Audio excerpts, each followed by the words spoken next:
I pressed the button. Fancy meeting you here. We all waved at the camera. You weren't I wasn't. Yes. I wasn't watching. I'm sorry. Hello, everyone. Hello. Hi. Hello.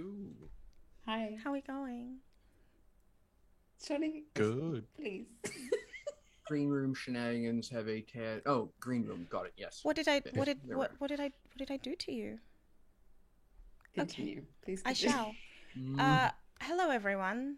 It's us. We're here to play Omen's Rising and continue our quest to engage with the magic baby. Magic baby. Magic baby. It's just every time I hear that phrase, I keep hearing tones of David Bowie. Yeah. Dance magic. Oh, Dance. stop! Jamie. That's It me. is you. How you going? I'm all right. I'm having one of those mornings where I wish nobody was perceiving me, which is a great way to start. I can turn off your video if you'd like. No, Okay. I'm all good. I'm very well. I'm busily working away on some projects I can't talk about, so that's fun. Ah, yes. You're our best friend, NDA. Good old NDA. Death by. But for things which I can talk about, you can follow me on Twitter at Muffin Manifesto, or you can check out my website where I am a voice actor and director, jamie-collette.com. Yeah. Great. Nadine. Me? I No, the other literally Nadine. go across Oh, the okay. overlay, so Go just ahead, B. it shouldn't be that yeah. That's fine. I'm Nadine. I'm a voice actor, doer of creative things, writer of TTRPGs sometimes, player of TTRPGs sometimes. And I'm currently writing a thing that will need people. So look out for that at some point. You are people. All of these people are people. How convenient. I have been accused of being people before. How dare you call me? Why would you accuse us of such things? You can find me on Twitch and Twitter, NE_actor. And come do things with me. Sam, rescue us. Hi, I'm Sam. Sam, Consider yourself don't rescue us. rescued. This is Just- really funny. Consider yourself rescued. I haven't done anything, but I want you to think you've been rescued. Thank you. Thinking you're rescued is half the battle. What? I was a voice actor and a performer. You can find me on Twitter at _RealSammyP. I also can't talk about what I'm doing, not because I'm not allowed to, because I'm not doing things. I can't talk about it. What about Rock not of doing Ages? Yeah, I suppose. It feels odd to sort of advertise a show that I don't think anyone watching this is going to be able to even remotely go to. You're not wrong. Yeah, But I'm doing bragging. I'm doing a thing. So I'm in a musical at the moment. Ah. Yeah, and you Tickets had are some probably really cool technically on- stories. Are on I think tickets are going on sale soon or are on sale, but unless you are in like Queensland. Which, you know what? You are in Actually- Queensland. Full stop. Actually, yes. One of our riders is, in As fact, coincidence would have in it. Queensland. So maybe you should be advertising because we have at least Sam. one. Well, look, Save yourself, Sam. if you are in the area, hit me up. I'll give you a discount code. Michelle, We love a discount. we love a discount. So under the category of discussions involving NDAs, I've been job hunting very recently, and literally had a phone conversation with, so can you show us any examples of your previous work? No, all covered by NDA. Oh, well, can you show us any examples of this type of support mechanism? No, that was all done under NDA. How long were you doing this? About 10 years. all of my work has been the past 10 years has been contracted NDA, professional secrets, etc., etc. In some cases under security clauses. So no, I can't prove a damn thing I've just told you. Other than this 10-year gap in my resume. I feel like I'm just gonna do that in future. Hey, so what have you done? I'm sorry, that's classified information. That's when you look at them and you say, if I told you, I'd have to Yeah, no one finds that one funny, but when it gets very like every time, no NDA, nope NDA, nope security clearance, and then it just starts to be a game to see if they can find something. Yeah. I mean, it even goes to the whole like, I can't even tell you what you have there is not even my real name. I'm sorry. You can't have that information. Sorry. Yeah. Interestingly enough, in Canada, that's not a problem. What, you not having anyone's real name? Yeah. In Canada, the only thing that actually matters for purposes of identification is your SIN number, your social insurance number. And so you are actually allowed to use whatever name you want in Canada as long as it's not for fraudulent purposes. As long as you SIN applying for a job is not a fraudulent. Yeah. If you walk into a job and say I shall work at this boutique as Omen the Rising, they may not look. They may think, yeah, that's a little extreme for us. But technically, they'll send you a paycheck marked Omen the Rising, and as long as your SIN number lines up and your bank manager has already been warned about this, they'll cash the check. Wild. All right, hey, Mom, I'm moving in. This crew is moving to Toronto with my mama. Mom, yeah, there is no equivalent to legally changing your name in Canada. It's use the name that you want, just don't do so for fraudulent purposes. I appreciate The law is don't be shit. Yeah. I mean, I'll go with that. Rule. I'll go with that. And, you know, To be fair, that's most laws. give the people who are cashing your check a heads up. Yeah. That's mostly just a time saver. Speaking of time saving, so Michelle, actually tell us what you can of what you're doing. So the things I can talk about, working on my $5 Dungeons project. I'm a little late on that, so probably a live stream later this week where I finish that up. I'm doing a weird World War II theme for this one, so that's fun, interesting art coming out of that. Also, I'm picking at 2 of my ongoing novel projects and making some progress. And I'm also working on something else that I actually can't explain right now because if I say it out loud, that it jinxes the whole thing. So that's just the way I am. So, but hopefully announcement in the next 2 weeks with an actual date on it, which is the thing I'm trying to pin down. Very fun. Yeah. You can catch up with me, Michelle V69 on Twitter for those people who care. We're done the election in Canada, which means I'm going back to talking about gaming now. Sweet. I'm going to intro me and then pass over to Chris to intro Chris and then continue with the game. So I'm Chantal B at just Chantal B on Twitter. That's a thing. I'm playing a whole lot. I'm doing a lot. Yesterday around this time I was playing Monster Hearts. Today is this. Tomorrow is Unlawful Disorder here. And then on Sunday, my time, Saturday, US time, is more Monster Hearts. So 2 times the Monster Hearts, 1 time the Unlawful Disorder, 1 time the Omens. And I write about a lot of that over on my website, which is wordswithcolor.com, and Lost Worlds Archive is an affiliate now. We did it. Thank you, everybody. It's amazing. It is. That's a shiny button. You get 20% off. Shiny button. I'm not clicking the shiny button. It does have a star, though. That's not very ADHD of you. I mean, is it not? I feel like I've been trained hard not to click the shiny button on site. So Let's try to explain to someone about like why, you know, it's like why some services might give you a better return on like money for crowdfunding and stuff. but that people still use this other one. Like, well, one of those requires you to go somewhere else, set up a new account, do that thing. That one requires you to click a button. Mm-hmm. And they went, oh, right, yeah. Yeah. I see. So, button aside, goodbye. Just push that out of the way.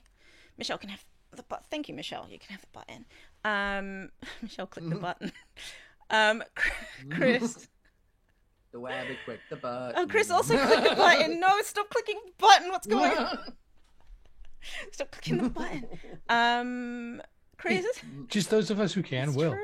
True. Intro you and then give a Thank story. Thank you, the Sean Delby, and congratulations to Lost Worlds Archive on affiliate status. That is wonderful. And my name is Chris Geary. You can find me in the chat as Chris Geary. You can find me on Twitter at Chris Geary. You can find me here for, let's see, 2 more weeks, this week plus 2. And then you can find me starting, let's see, I think Sorry, it's my next week. apologies. It may be next week, it may not. Might be the week after, but a new game. I will be on Lunar Howl Gaming. We will be playing an Exalted game that's based on the concept of what if all of the PCs are like isekai characters from anime. We've all been brought in from the real world into the world of creation and blessed by whatever solar power there is there, and have to figure out where the heck we are and what we're doing and why we were chosen. So our session 0, which may or may not be streamed, is a week from tomorrow, and it will rotate every 2 weeks off of that date. So not all of us. All of us are familiar with the D10 system, but we are not all familiar with the world of Exalted. About half of us are not. So real kind of isekai in that way. Like, I don't know what's going on, but it looks like fun. So that's what I've got that's new going on right now, other than continuing to plug away at this game called Omens Rising. And that's what we're going to continue this evening or morning, depending on where in the world you are, and whether or not Carmen Sandiego is there too. So we pick up in the Crystal Oasis with our group as they are headed to Basara Mercantile to meet with Ishmael, Basara, and Salma Daher to see Omar. The ambassador is leading the troop under the guise of negotiations of sorts. They are attempting to negotiate potential trade avenues with Basara Mercantile, or at least an arrangement for the future, as well as to feel out whether or not Salma wishes to return to the Kisnewek and the matriarch of House Bast. We also have Eniton, who was absent from the camera last week, but still working behind the scenes as they seek out the meaning behind the prophecy of this child that's been whispered amongst this small barter town, as it were. Michelle, let's start with you. Sure. And tell us a little bit about what Eniton has been doing. I think a significant amount of what they've been doing has been easily misconstrued as lurking, but in fact is simply observing of whatever watering hole most of the caravan, the people who run the caravans use. perhaps when they're negotiating. And then perhaps a little while later, you might find them sitting off in the dim corner of a different watering hole, but this is the one that all the caravan guards hang out in. And again, not really saying much, nursing a simple drink and listening to what is being said, as well as the vibe, if you will, in the room.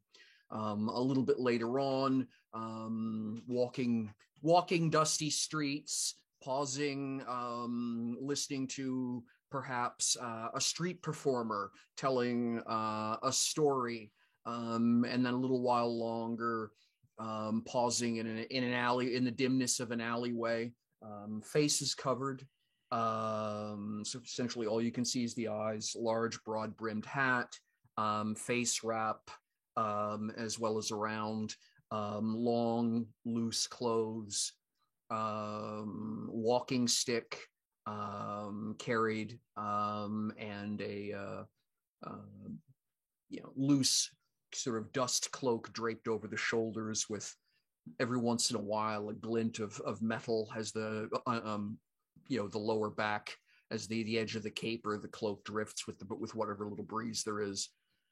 And then he's in the alleyway, looking at the compass and watching it spinning, and looking very thoughtful about the fact that it is just giving no direction whatsoever, and yet still managing after a few moments to walk with purpose. And at what looks to be a junk store, and just wandering up and down the aisles, kind of chit-chatting with the proprietor, and eventually finds something that's talking to them, for the lack of a better way of putting it.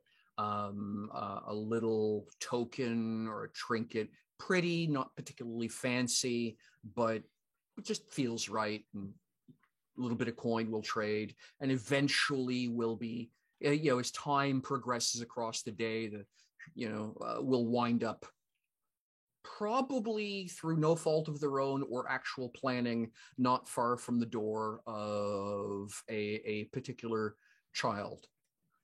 Mm-hmm.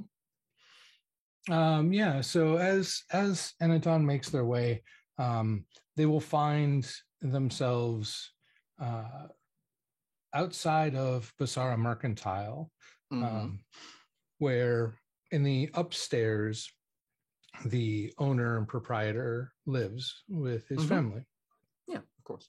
Makes sense. And was there anything in particular that was speaking, like type of thing that was speaking to Anaton, or would you like me to randomize something? I didn't have a clear, mentally, I don't have a clear idea of what it would be. So I think whatever would quote makes sense for the setting. Okay. I like this one. There is a piece, it's a piece of colored glass. It's finished edges, but it's not framed. It does have etched within it a small, what looks like, or short, what looks like poem. Ooh, okay. But it's of a language you have yet encountered, which doesn't mean you can't learn it. It just is something to reveal when you've spent some time with it. Okay, that sounds fun. Okay, so mystery language. Okay, so unknown language. Interesting.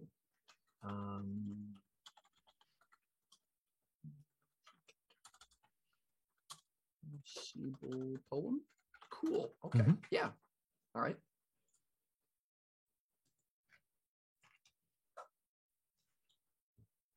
All right. So as you reach the doors of Basara Mercantile, you'll see a group approaching.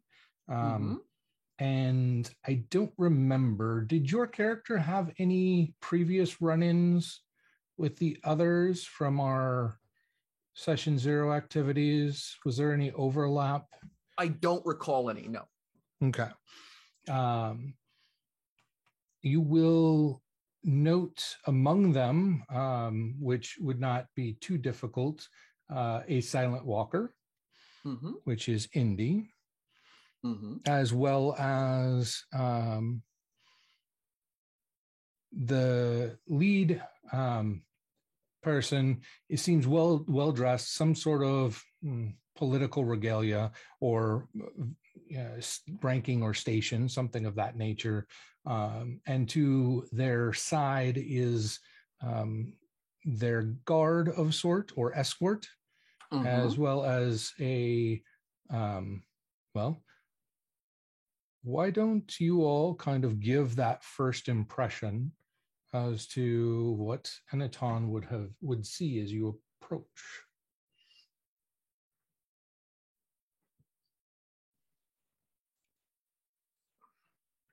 Is there someone who's going first? Yeah. Shotgun at me. It would be you. No. Just said shotgun, not me. I mean, you said something though.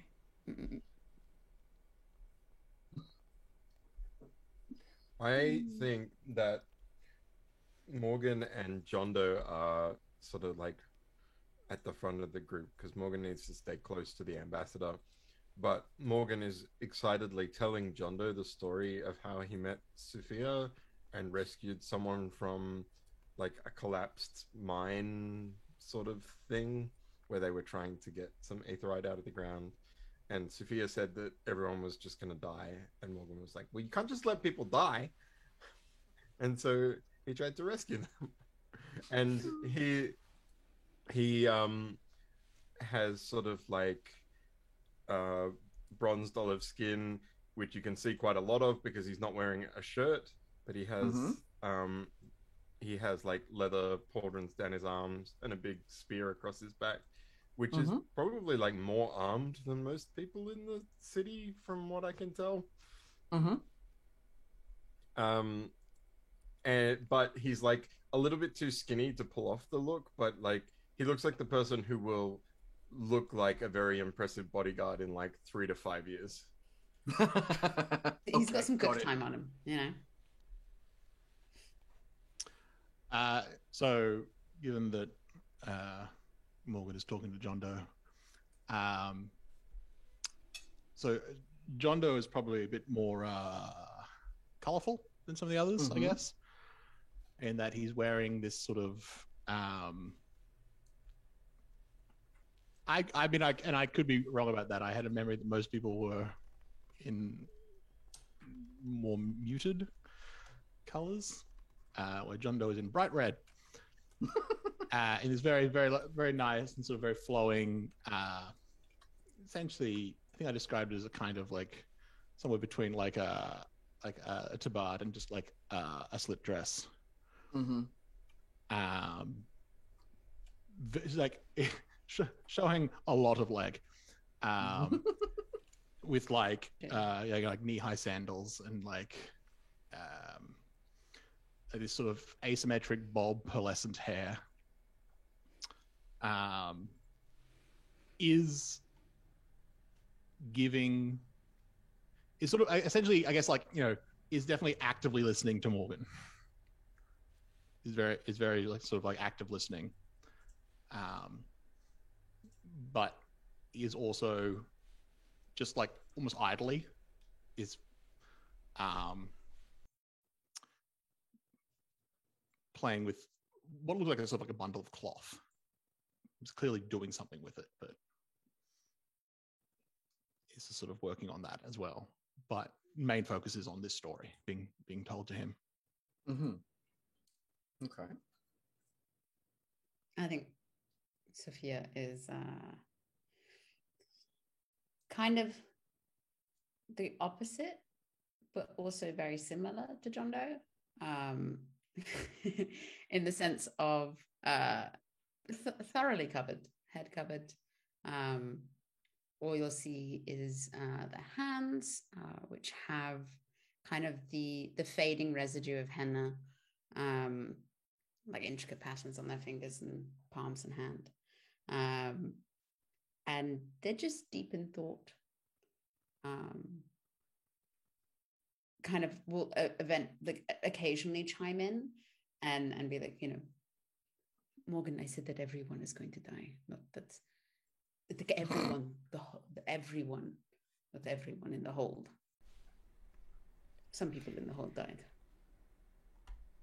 Less because you told me. Of course.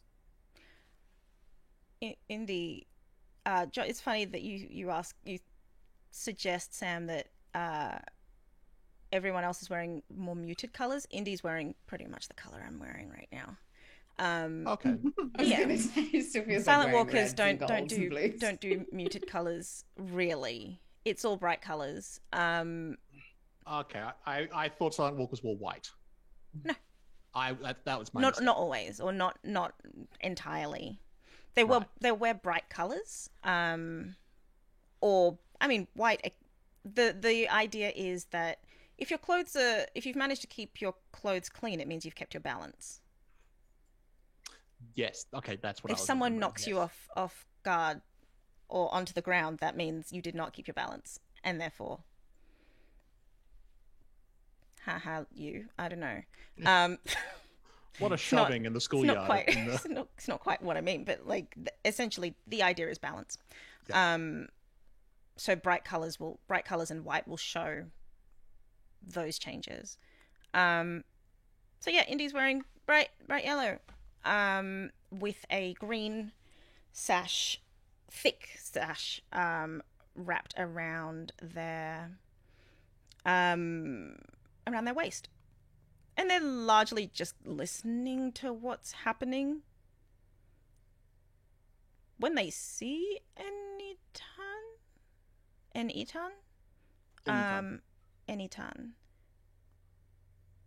they'll just sort of say hello. Anytan, by the way, speaking of colors, looks like he recently visited a Color Your World store and couldn't decide. Rainbows rainbow palettes are for people who aren't trying hard enough. Sweet. So yeah, obviously has changed has probably the pants are obvious to Indy's eyes, are not of the cut of their homeland, obviously different, but the rest of his attire is very, very similar. But yes, absolute riot of colors, no particular pattern. Attacked by a paint sprayer might be another way of describing it.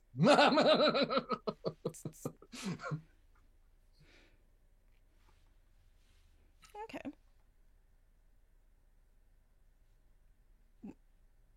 Excellent. And it's at about this time that the distance is closed and the ambassador raps upon the door.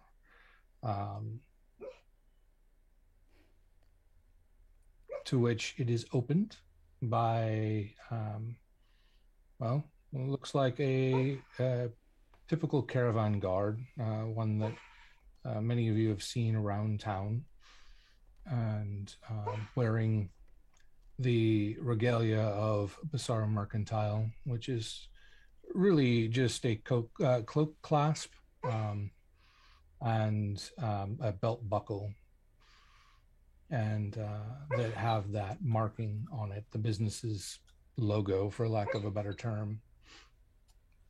And you find yourself ushered in to a fairly open room. Most of the first floor is relatively open. You can tell that there is probably some sort of back room to this level. There's a closet off to one side and another exit on the opposite wall. So to your left, there's some sort of closet, and to the right, there's some sort of other exit, as well as stairs to the left-hand side that lead to the second floor. You'll find a desk and table that kind of make an L shape in the back center of the open space. And throughout it, there are stacks of a variety of goods.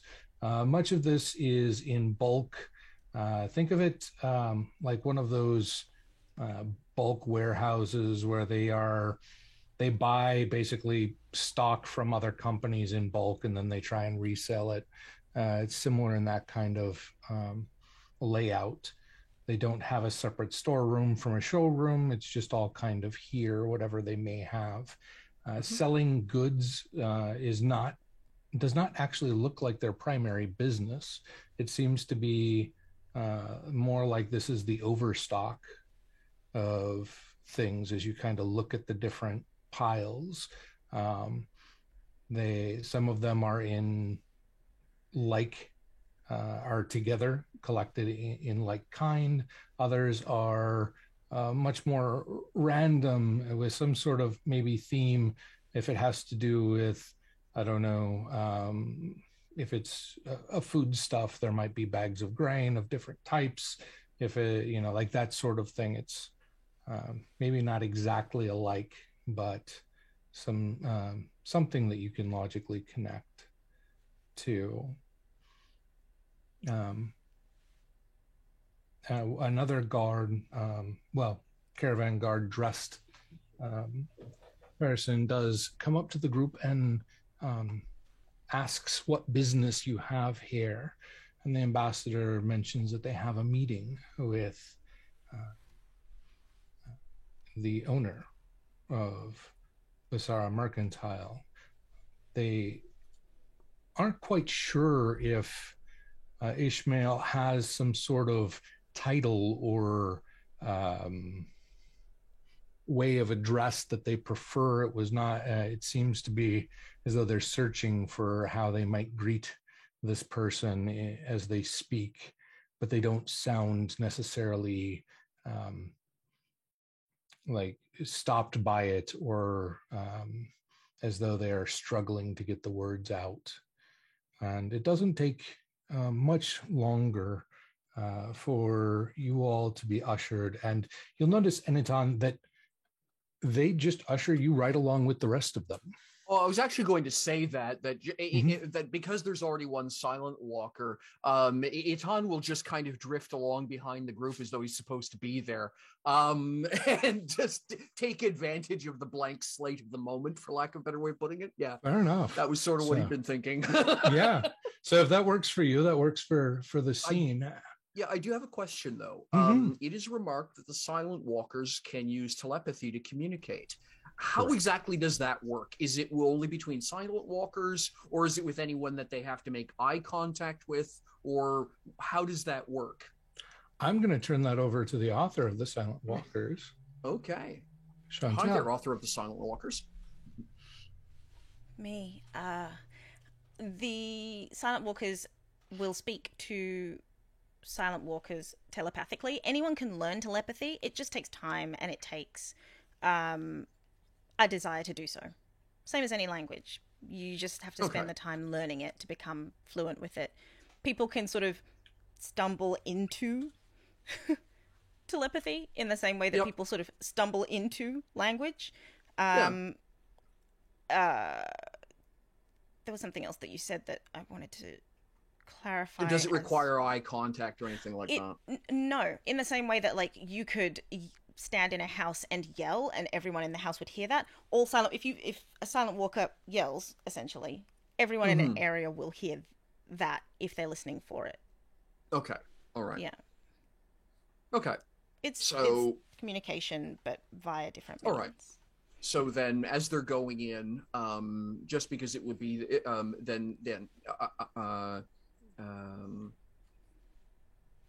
they'll actually reply to the other silent walker who said hello, but they didn't initially react. But as they're going in, there'll be that sort of that mental click of the communication, as it were, with a polite good afternoon, as they all file in.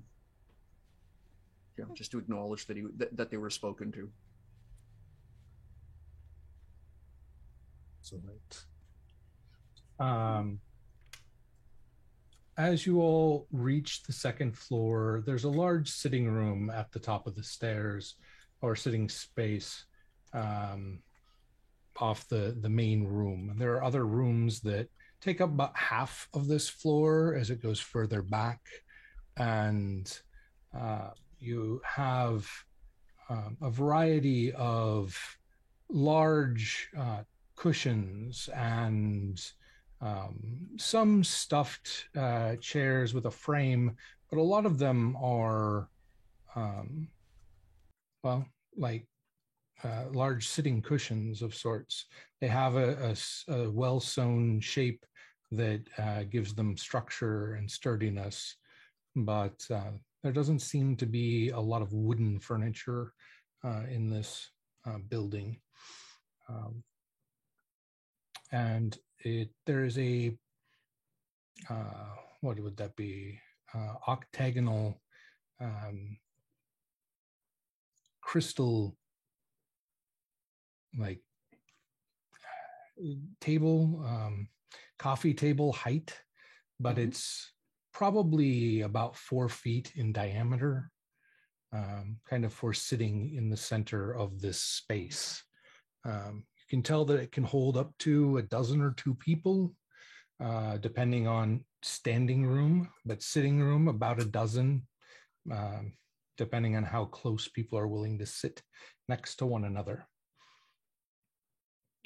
The caravan guardsman will gesture to the seats and let you know that you can make yourselves comfortable. That Sharky will be with you soon. I think Sophia goes up to kind of like to the edge of this area, slips off of her sandals, and takes a seat within the cushions, makes himself comfortable. Under kind of lounges. I think Morgan is sort of excitedly looking all around the room at like various things and stuff on the walls, and you'll find quite a variety of things on the walls. Pictures, paintings, some weapons, they may be decorative without a closer inspection. They may not be useful at all. Other items that might only be for show, things that you may not have seen before. For example, whether or not your character would have seen them, there's a pair of snowshoes on one wall. There are there's a tapestry that hangs down one wall. It's narrow, kind of more like a think European style banner in a kingdom, but it's not of that weave. You can tell that it's the pattern, if the pattern was readable, would read left to right and top to bottom. And you find it's very geometric, and the colors shift about every, I don't know, 5 to 8 centimeters. interesting. I think Sophia kind of like shifts a little to turn to Jondo, and kind of like reaches over to pull it just like a thread, like a loose thread on their top, and then kind of like wraps it around their finger, and then like pulls it so it kind of has wrapped around itself, and then hands it back to him. And says, what are you making, Jondo? And like looks down at that. Do you still have the material in your hands? Yeah, he's probably doing more sort of like, because like some of the fine detailing was like he has like a needle and thread that he got with the shape I wrote, moon silk. Mm-hmm. He's essentially making it's like Well, I wasn't really sure what they would need, but well, it's a baby, so baby sling. Very practical. And but with the fact that they found like the small bit of like moon silk, is using that as like the lining. But that requires like a special needle and thread, which is what he's doing. So the rest was kind of like, and there's a degree of like the rest of what he's done from like walking over there is a bit like there's more that got done. Like he shouldn't have been able to do that while just like walking to a new location. But it's like he still has shaped this like what was just a thing of cloth into this thing, but it's like the lining apparently has to put a bit more focus into. I think Sophia will kind of like quietly acknowledge that, and they'll say, "Have you always been able to do this? Is this a learned trait or something?" Well, I mean, when you're traveling, sometimes you need to be able to make things that you're going to need. But I suppose myself and I guess my people have a slight advantage sometimes. Slight advantage. I think you are talking yourself down. Perhaps. Very modest of you. And I think they'll reach over to what's Indy doing right now? Indy is actually probably looking around the room, but communicating with Enitan. Mm-hmm. How close are they to Sophia? Probably. I mean, they're within the room. They're just sitting quietly. Arm's length? Yeah. Okay. Sophia will like whatever limb is closest, just take it. Fine. Wraps it around your finger. Mm-hmm. just places a very gentle, cool hand on it, and you get like a flash of, you know, when cuttlefish like do the flash of like warning. No, but okay. They do like a flash cool. of their colors, their camouflage when they're kind of threatened. It's that. Okay. So you turn purple? No, that's the image that Indy gets in their head. A little flash. Just a little like little warning flash. So Sophia's flashing Indy. Okay. I knew I it am wouldn't take leaving long. the call. I am leaving the call. No, you're not. No, you're not. To be clear, it was just a little warning flash. It's just a boop. terms of service, Nadine. Terms of service. I'm just going to say, Please. That's not how most people warn people, but carry on. I mean, traditions. If that's your warning. Look, depends what you're depends what you're being warned about. Excuse me while I make a note for the silent walkers. That's one hell of a warning.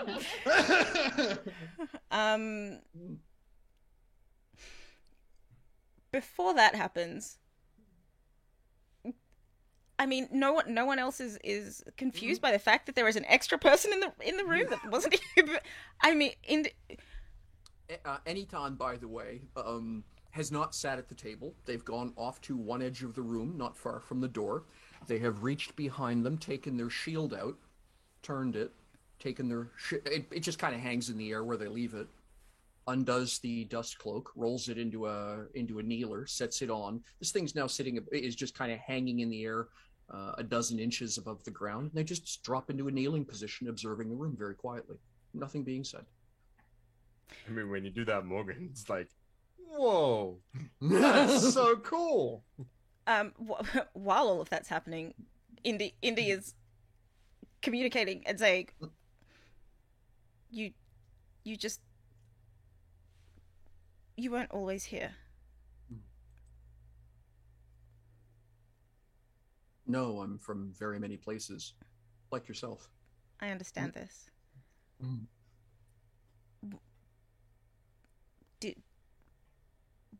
Why are you here?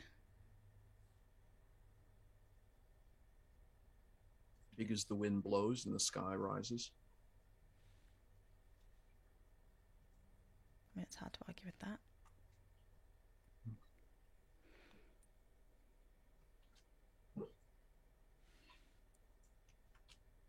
It is very hard to argue with that.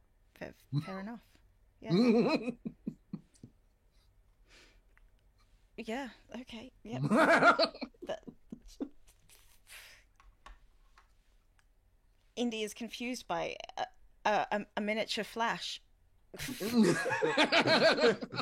I meant, why are you here? As in this box canyon fighting a bunch of blue guys.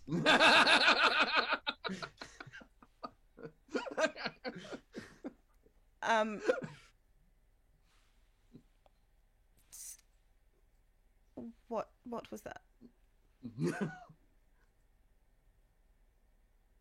You're muted? You're muted. You turn to Sophia and say that? Yes. They'll very purposefully look at you and say, what was what?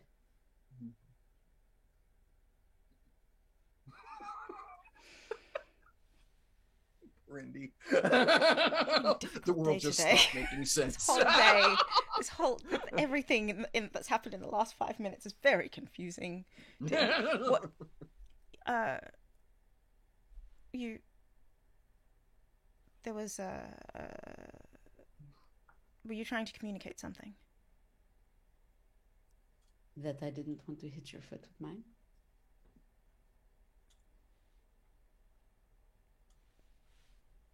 That's how you communicate that? I like to communicate my warnings when something that you don't want to happen may be happening. Interesting. Is this your friend? And like looks around you to look at him. It's Anytime. anytime. No. Well. Perhaps eventually. No, not. I haven't met them before. Interesting. So not one of your friends. Are they with you? Points at Eniton. Yeah. No. Oh. I Hi. think they're with us. I mean, now at least. It's nice to meet you, friend. Eniton will give a quiet nod of his head. Again, basically covered. All you can really see is the eyes. Fairly androgynous view. It's kind of hard to tell what. Yeah. But yeah, very sort of bright yellow-green tone to the eyes.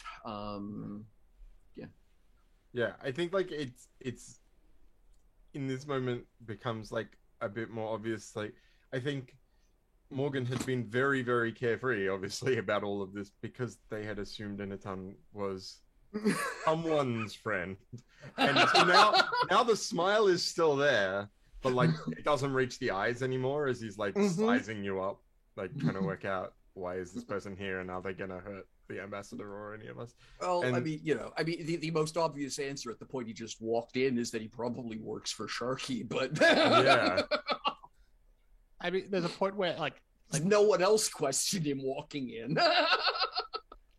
like John just sort of like answers the question, goes back, and then sort of thinks and comes back and goes, I mean, like you don't know me very well. No, but you've only known me slightly longer than him. But you were with Sophia. Who's known me only slightly longer than you.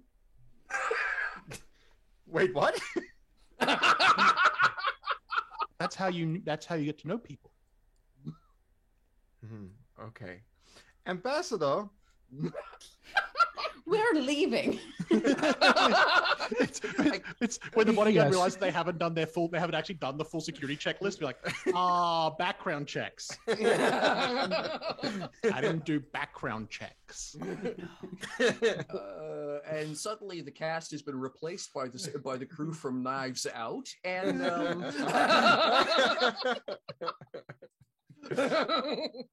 Yes, Morgan.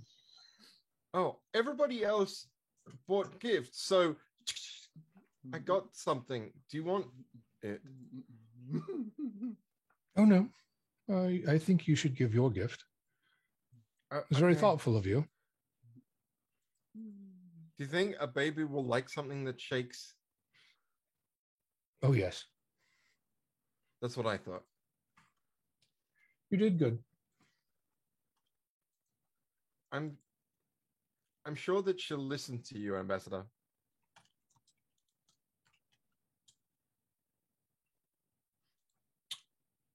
That's all I ask.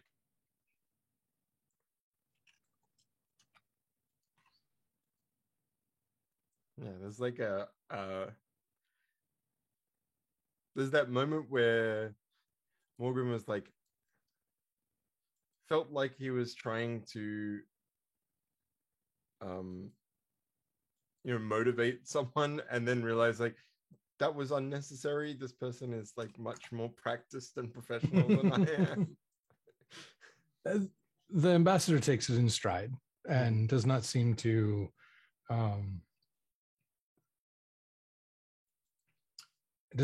take any offense nor patronize you in their response.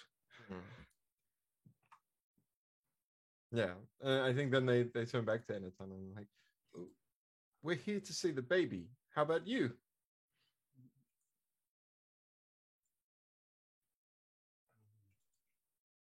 Anaton will nod and say the same. Did you bring a gift? Of course. Smart idea. He's still holding the shaker, so like when they go like this, it just goes.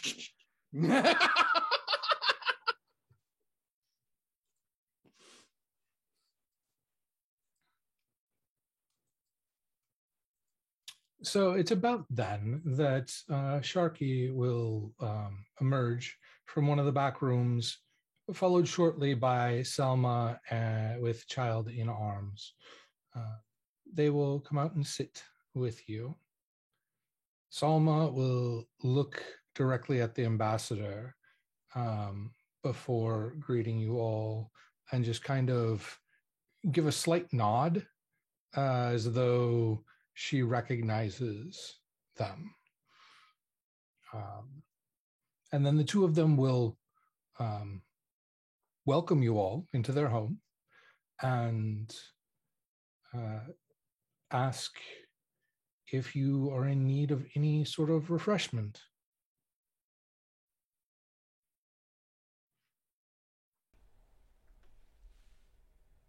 Sophia says, Shahi would be great. Tea. Yes. Mm-hmm. Just water will be fine. Thank you. Water, yes, thanks.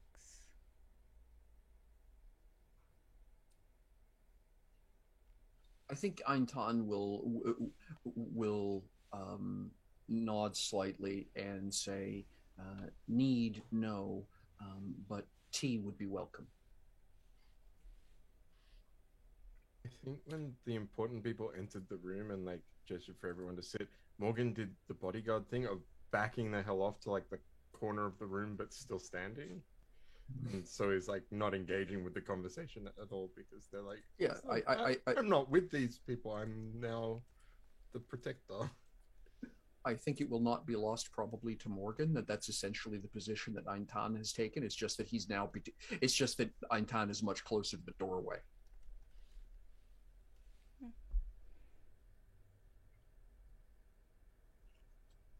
Excellent. And once you all have had a chance to respond, Sharky will turn and head to a small little kitchenette area in this room and prepare tea and drinking water for you all.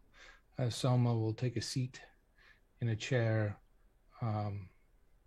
in a rocking chair, actually, and lazily rock as she holds the child and greets you all. What business do you have here? Anything in particular? And she kind of settles on the ambassador, who responds with, my business is simple and won't take long. But the rest of the group, I think, has more questions and deeper business. So I bring you an offer to return to our matriarch. It is an open offer, and you do not have to answer now. I will be here for 1 week, at which point I will embark home. You're welcome to join me at that time or return at any other time. Just send word if you are headed in our direction. Morgan, you'll notice that the others, while the others have not seen the ambassador in any sort of negotiations in the past, you will have, and you will notice this is very uncharacteristic. There's no game playing, there's no bartering, there's no trying to find some sort of upper hand. It's simply an offer that leaves all of the power with the other party. Yeah. It is that, I mean, that strikes me as particularly odd behavior. Is there a pull I can make to determine why to try and work out why the ambassador would give up so much leverage?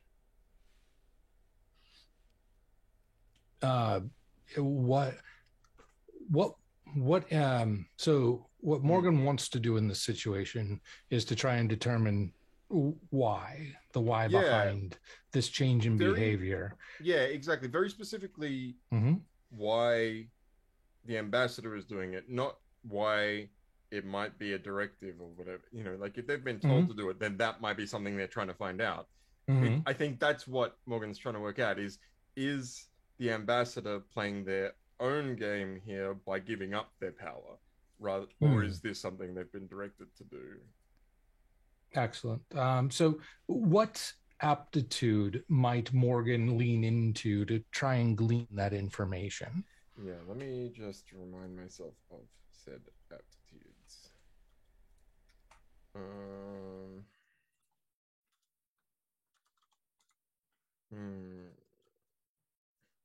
It sounds like it's probably elucidative.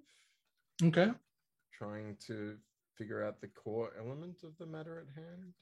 Okay, excellent. I think that makes the most sense. And what would be Morgan's base rating for elucidative? Just a 6. Okay. And what draw 2 cards and then tell me what part of self is Morgan going to lean into? Yeah. I don't know if this would fall under my guide. Pools where you need to determine possibilities.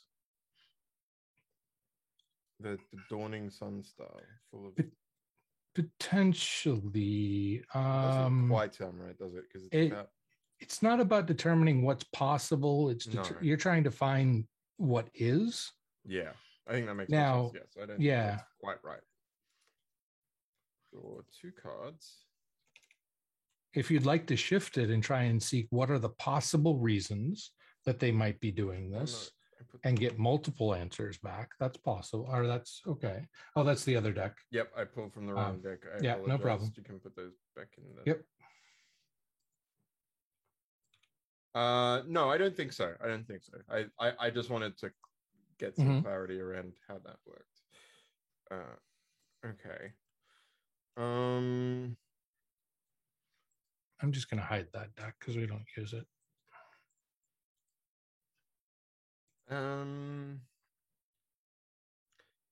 Yeah, interesting. My hand is interesting. I think I'm gonna play this 4 of clubs, and I'm gonna. There's an element of the ethereal at play here, I think. Okay. Morgan's. I think there's enough confusion in this moment that Morgan isn't just like trying to put the pieces together. It's not in a mental, sense. It's that like he's shocked enough that he's relying on instinct in some way, and that's where like the guidance of his ethereal life comes in. So I'm just going to play the 4 of clubs, which brings me to a 10. Okay. So that'll give you a total of 10. What is your affinity suit? Hearts. Hearts. Okay, so that doesn't line up. All right, so what you needed was a 10. That's what you were shooting to reach. And what you're pulling from this is going to be a feeling of sorts, a vibe, if you will. You'll note that the ambassador, it's not magic per se that is controlling or altering what's happening. Instead, it's their aura about them seems to be one of deep understanding. Okay. And as you think about it, you notice that change in them when you all debriefed.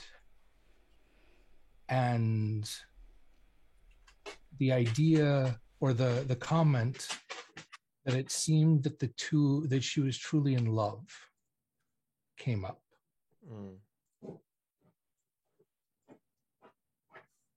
Yeah.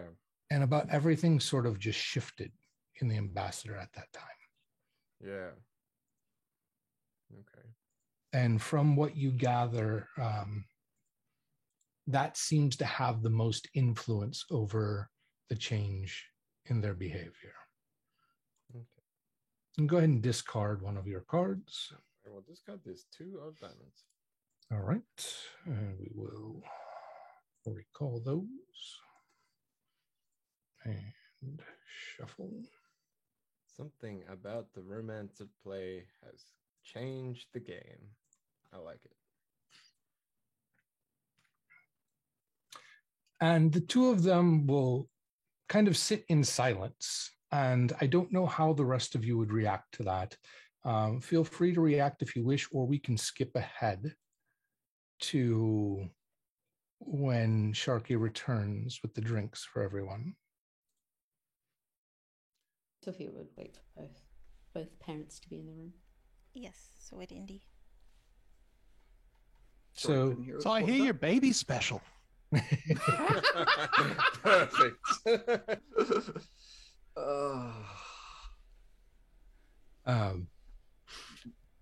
So are you is Jondo waiting until Sharky returns, or is going to start with that while there's this silence hanging in the room? Second one. Okay. As you ask the question, Salma doesn't seem to break the shared, I don't want to say gaze because that seems too intense, but look that she and the ambassador are having. But she does respond and says, yes, so the prophecy says. You knew about it before. Knew about what? The prophecy. Not exactly. No one truly knows a prophecy until it comes to fruition.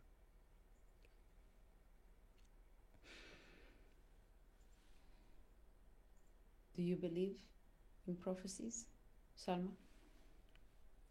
Oh, very much. You were very concerned about Omar's health. People say. In a manner of speaking, yes. Why were you so concerned?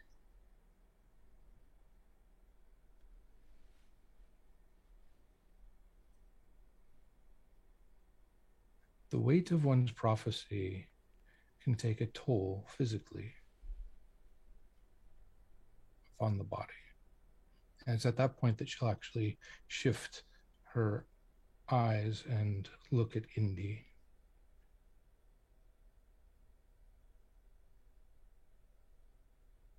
It can change a person. The longer they sit with it, and do nothing with it, the more it will change them. For it does not stop.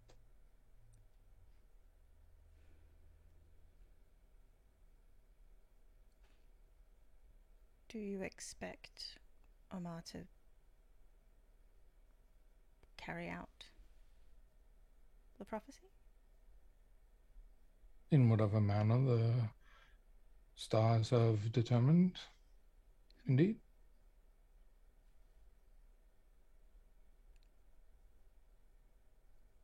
And this concerns you? I'm less concerned about Omar than I am about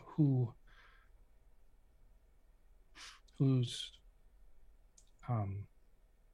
counsel Omar will seek.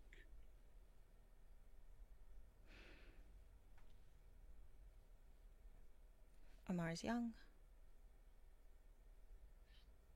Mm-hmm. Very young.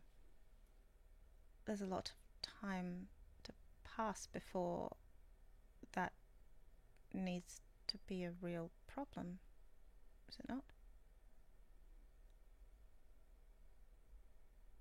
Bridges are built of acorns.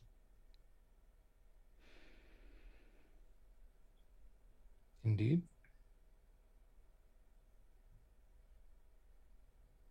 The young are impressionable. How they are nurtured, how they grow, can bend them one direction or another.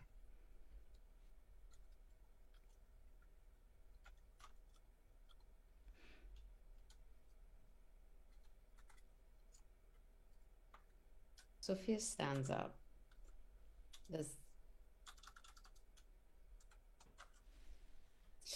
They'll just walk around the room, and the way that they're looking is that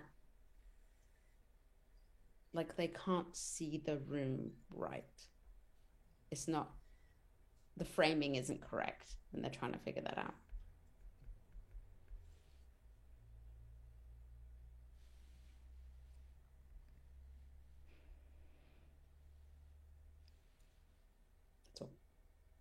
Will... Are the people around you trustworthy now?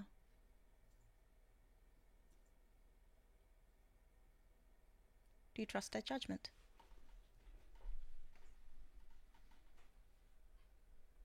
I have no reason not to, as of yet. And yet you fear the acorn that will become a bridge. No. I fear those who will water and nurture the acorn who I have yet to meet.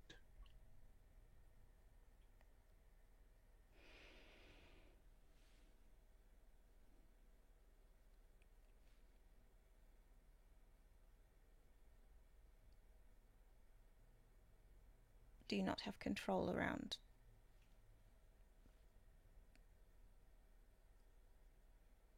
the values? Omar, I mean, now you have control over those values. Mhm. It's possible to instill them. Indeed. Choose the right acorn. And the young are impressionable. Must start early.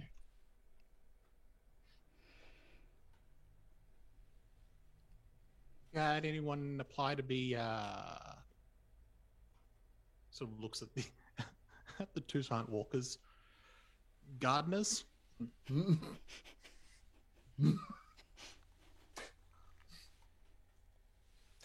don't know how much time you've spent outside the city walls. Our gardens are fairly sparse.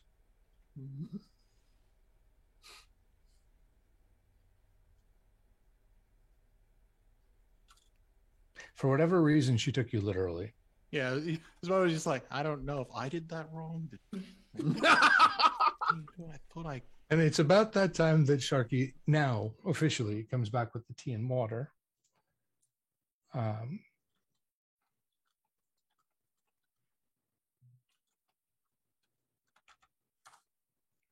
There are 3 different kinds of tea leaves, as well as the pot, the hot pot itself. And then there is a pitcher of cool water.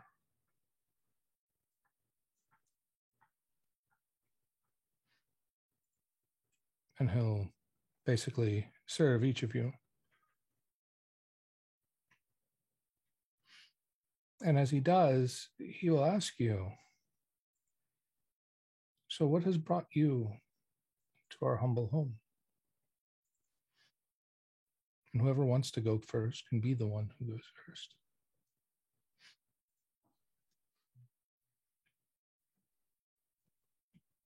I don't know about everyone else. I heard about a special baby and thought that's worth checking out.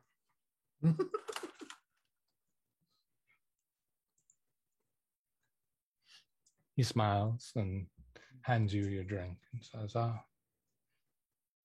well, thank you. We think a lot of Omar. I think Morgan breaks his silence and says, we all brought gifts. And gestures with the rattle. No, he pulls out the rattle. Oh, and okay. It's just like awkward, loud noise. Gotcha. You'll hear Omar stir a little at the loud, awkward noise, and Sharky smiles and graciously takes the rattle from you and says, thank you, that was very kind.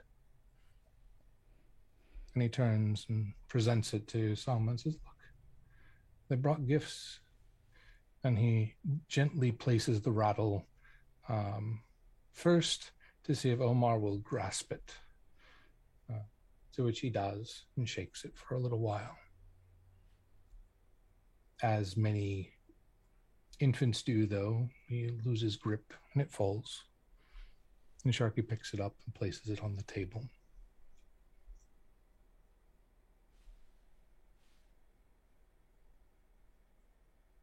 He then hands you a drink.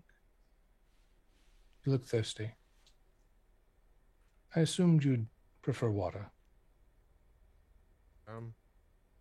Thank you.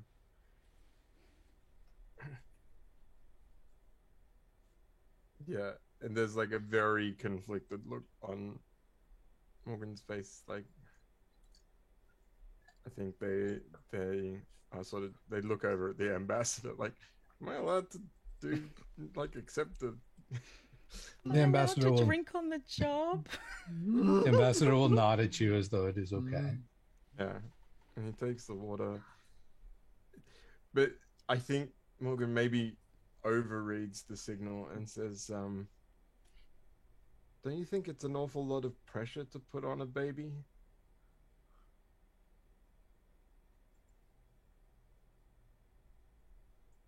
Aren't prophecies known to do such things? Yeah. Yeah, it's just like, what if he wants something different for himself? Then hopefully we will instill within him the virtues necessary for him to pursue his true self. There's like a half frown and a very deep sip of water.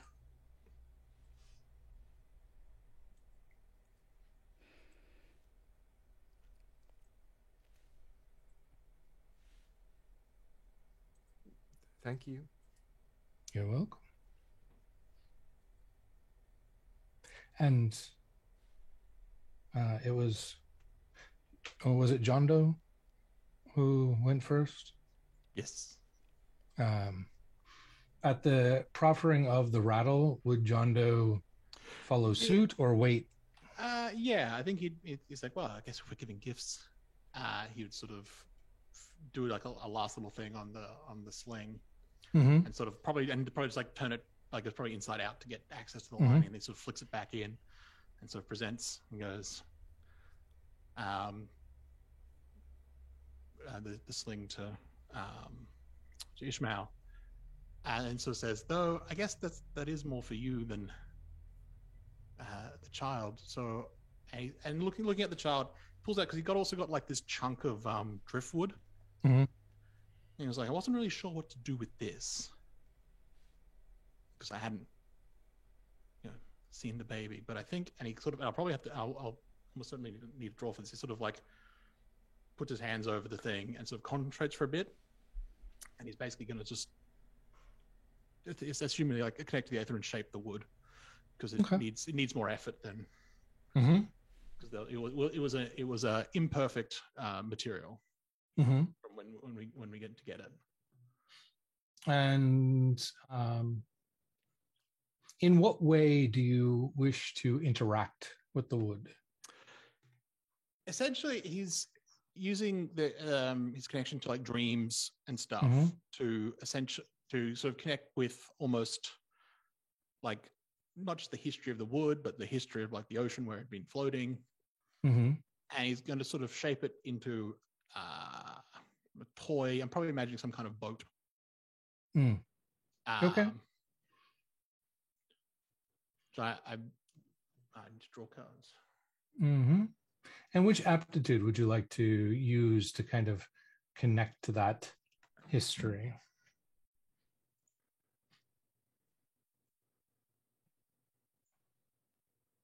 You should be able to right click on it and put it in like pick up or something like that. It is. Yeah. Yeah.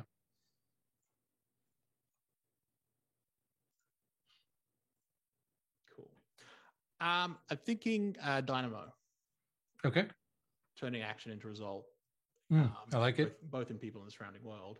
Mm-hmm. I think what I got. Oh, okay. That's a lot of clubs. Which is fine because we're looking at like an ethereal connection essentially. So we use the Queen of Clubs. Okay, so with the Queen of Clubs, which is a base of 12, and what is your base? 12. 12 as well. Okay. With I tick the box. That like just a +1. Yep. So that's a total of 25. Yeah. Your affinity suit. Spades. Okay. So 25 is still excellent. For something like this, probably talking probably an 18. So you've definitely succeeded. The wood itself is an imperfect product. So there are some, shall we say, like divots in it or holes in it. It's porous in some spots, just as the wood itself kind of is, but it's no longer splintery or necessarily unsafe for the child to handle as you were worried before if you were to craft it with manual means. I imagine in like the style of the boat, it's nothing that anyone has probably seen. It's either like a design that has from like the ancient past Mhm. or something from like the future. I like it. That So- like John Doe isn't really sure. It's like it's just not from now. Mm-hmm.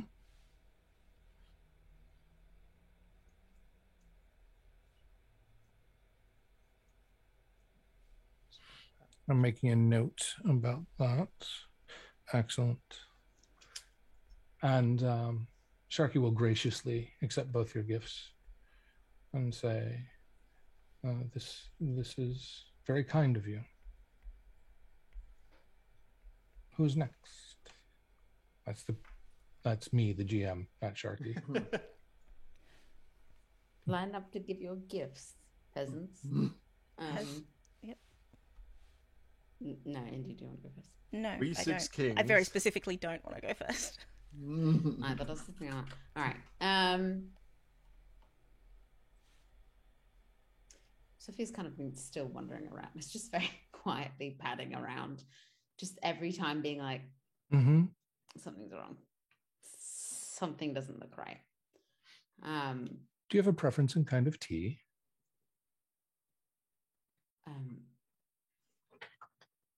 Green? Mm, Black? yes. Whatever. Well, we have a bold black tea. We have a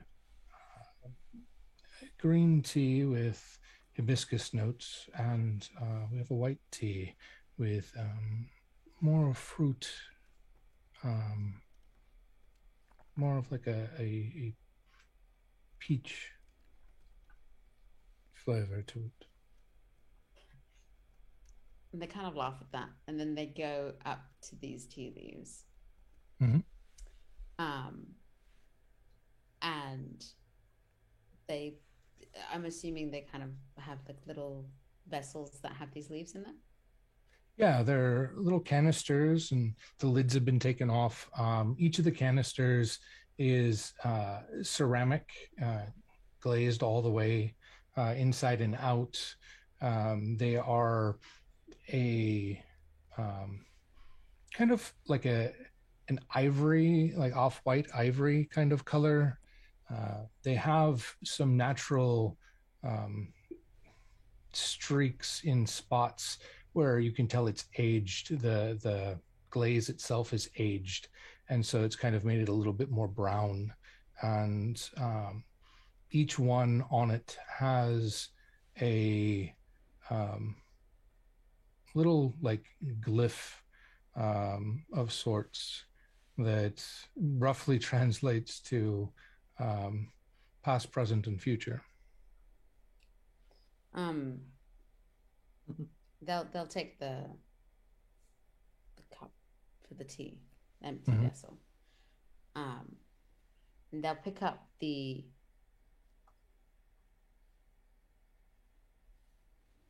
fruity noted one. Yes, the white tea. They'll pick that up and they'll kind of hold it up, just a small, like a pinch. And they'll hold it up and they'll put it in front of Ishmael. Mhm. Okay. They put it in the tea. Then they go for the first one that you described. The bold. dark, the bold black tea. Yes. Pick it up, hold it in front of Salma. Mhm. I think so. And put it in the vessel. And then the middle one that you described? The green tea with the notes of hibiscus. Pick it up and then put it in front of Omar. We'll see what happens when you mix with your parents. And puts it in their vessel and then holds the cup out for Ishmael to pour the hot water in.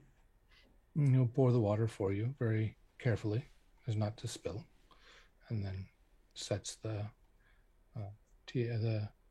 pot back on the table. And then they hold it in their hands for a moment, and it gets, as it would, warm. And they wait until almost uncomfortable. And then they place it down and they say, like all good teas, we wait to see what happens. And then they reach into their many pockets and they pull out the crystal necklace. And they say, I am unsure of who to give this to just yet. Originally, I bought it for Omar. Omar? No, Omar. Yeah. And now I am unsure. And they hang it around their wrist and they place their one hand in front of Ishmael, one in front of Salma. And they kind of nod as if waiting if they would like to place their hands on top of theirs. Okay. They will. I'd like to make a pull to see the balance.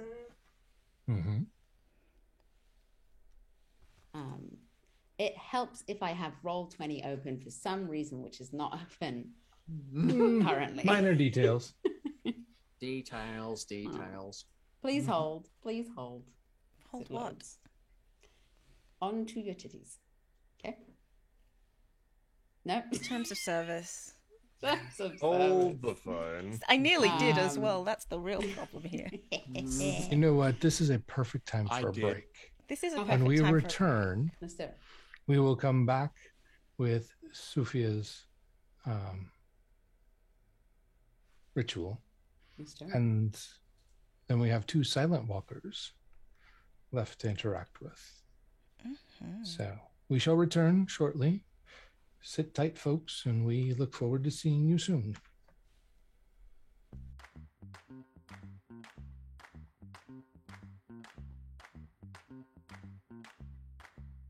Why hands?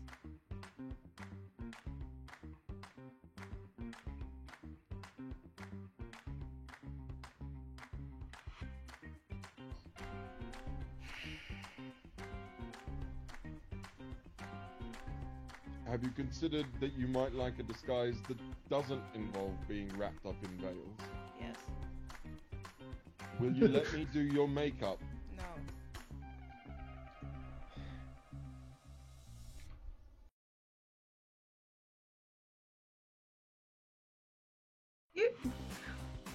Think don't be afraid. You look like you need a ride. You look like you need a ride. I'm here to help, but I don't think that I can fit your friend there. Can you ask them if they are going to eat me? Depends In on that your case- answer.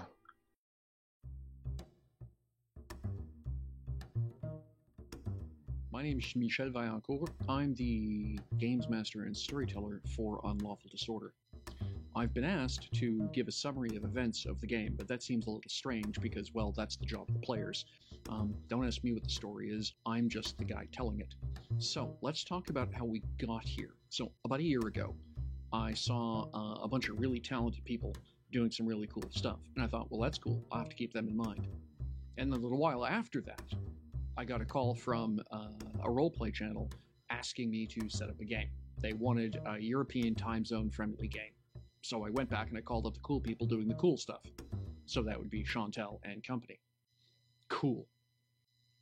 So, after that, we took a little bit of time, discussed a good D&D campaign, and I brought forward one of my homebrew worlds. And they looked at me and said, no.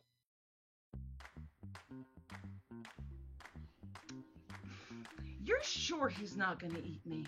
He's not gonna eat you. Okay, I'm a friend then. Depends In on that your case, answer.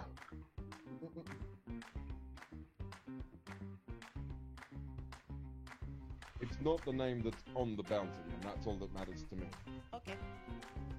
Now I just have to remember to respond to it. Well, you'll do that, won't you, Eric? Eric,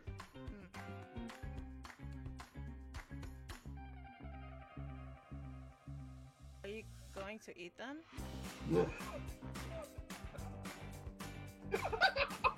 Considers it. By the way, you have no clue what she's on about. Like, you've never seen one of these things before. He's a vegan! Oh, what? Definitely don't know what that is. I don't care what he is. He's got big teeth. You do have big teeth. Nothing. Here's grasp of the trade tongue is Oh, body. do you?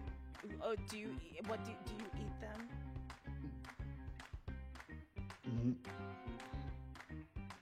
Sort of looks back up. I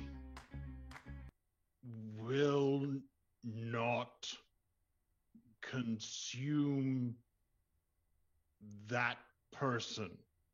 Could you be a little more generic and just say you're not going to consume anyone in the city as well? Just to make it easier. That'd be great. So reverting back to elders, like Just try. what language? No. I'm not gonna eat people.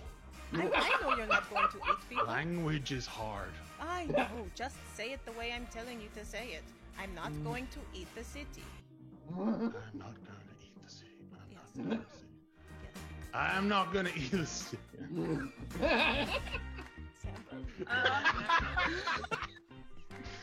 Sam, mental image got too funny.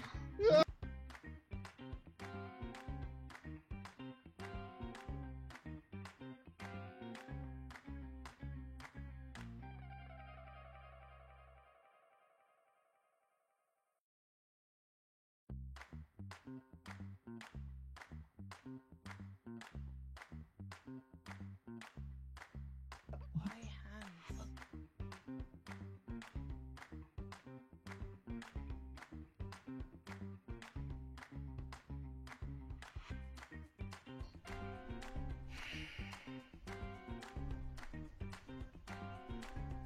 Have you considered that you might like a disguise that doesn't involve being wrapped up in veils? Yes. Will you let me do your makeup? No.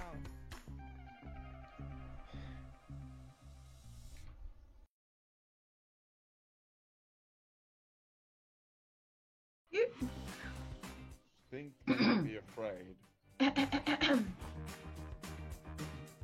You look like you need a ride. You look like you need a ride. I'm here to help, but I don't think that I can fit your friend there.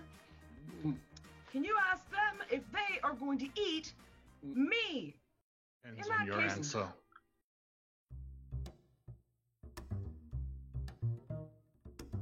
My name is Michel Vaillancourt. I'm the games master and storyteller for Unlawful Disorder.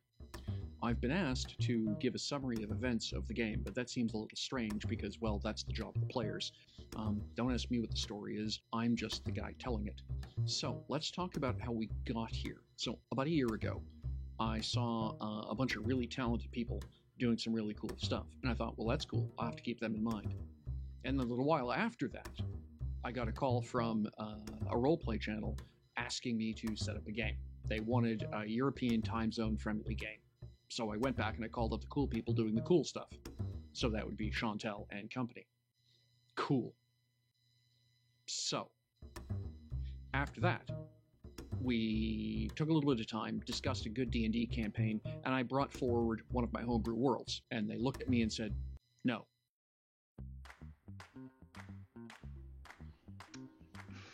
You're sure he's not gonna eat me? He's not gonna eat you. Okay, I'm a friend then. Depends In on that your case, answer.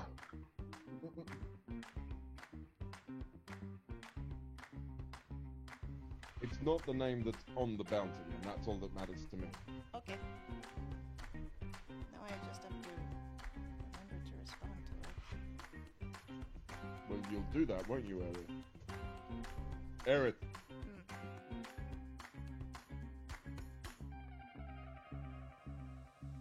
Are you going to eat them?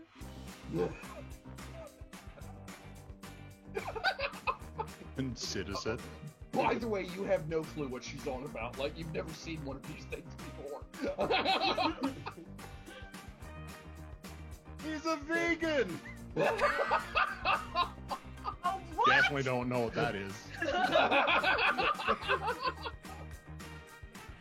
I don't care what he is. He's got big teeth. You do have big teeth. Nothing. Hugo's grasp of the trade tongue is Oh, body. do you? Oh, do you? What do you eat them?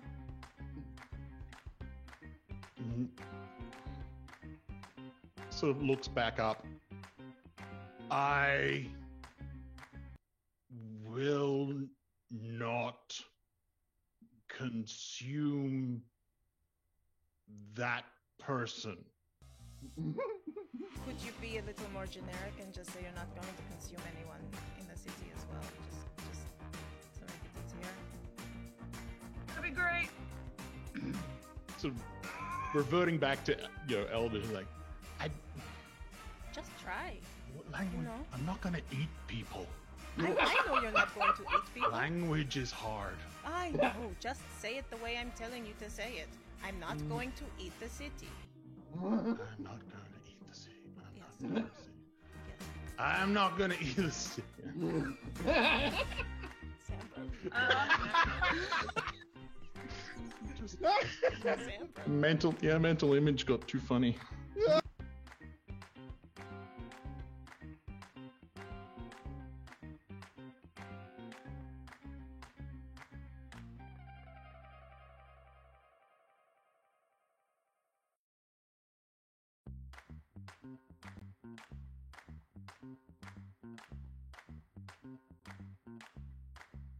Why hands?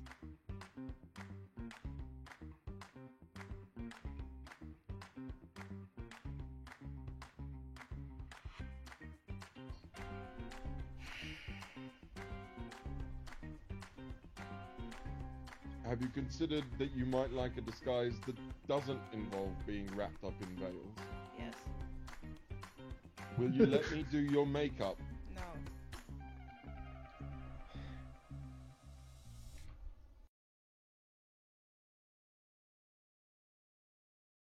You... Think you might be afraid. You look like you need a ride. You look like you need a ride. I'm here to help, but I don't think that I can fit your friend there. Can you ask them if they are going to eat me? Depends In on that your case- answer.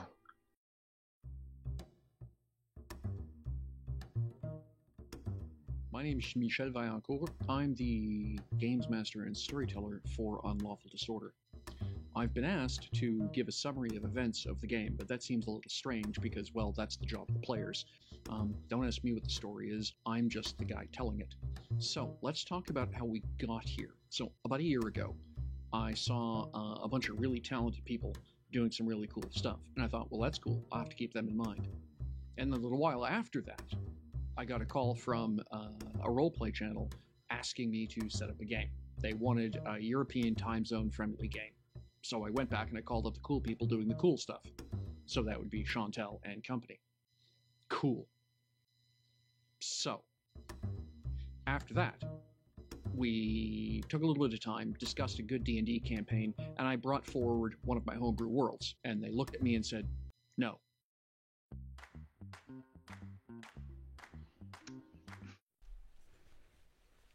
We have returned. Huzzah! Welcome back. We am and returned. And Nadine, go ahead and draw 2 cards Okay. to go up to 4. Oh my god, it's in my way. I can't. Okay, I pressed it. Interesting. Very interesting.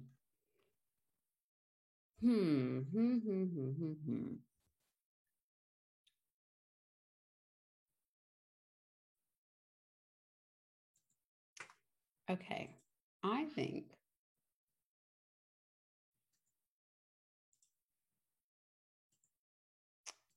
I think I'm going to use inquisitive. Okay. And then what part of self? That's a very good question.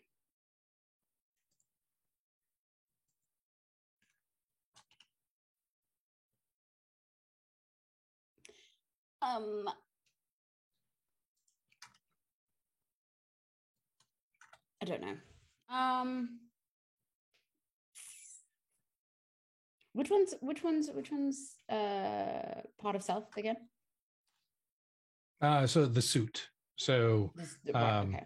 so diamonds would be the physical self that so the physical self versus physical world. So you would be kind of measuring things through body language, body heat temperature changes, body posture, micro expressions, those kinds of things. The mental self, which would be much more of like the intellectual breaking down of all the different variables and trying to suss out what may or may not be from there. The emotional self obviously is judging through the emotions of everyone involved. And the ethereal self would be basically, in this case, kind of leaving it up to the magic and the magical auras of each person as you are seeking balance. Yes. Which I feel like, I don't know, it's difficult because it could either be mental, it could be any of them, but I think I will go for ethereal because I want to lean into my kind of origins, finding the balance. And I will play my 6 of clubs. Okay. So we've got the 6 of clubs, and ethereal is a base what again for you? It is a base 9. 9, excellent. So that would be a 15. And any other bonuses that I should be aware of? Not really, because I'm not using my painter's set. It does say, however, in my origin prophecy, that when you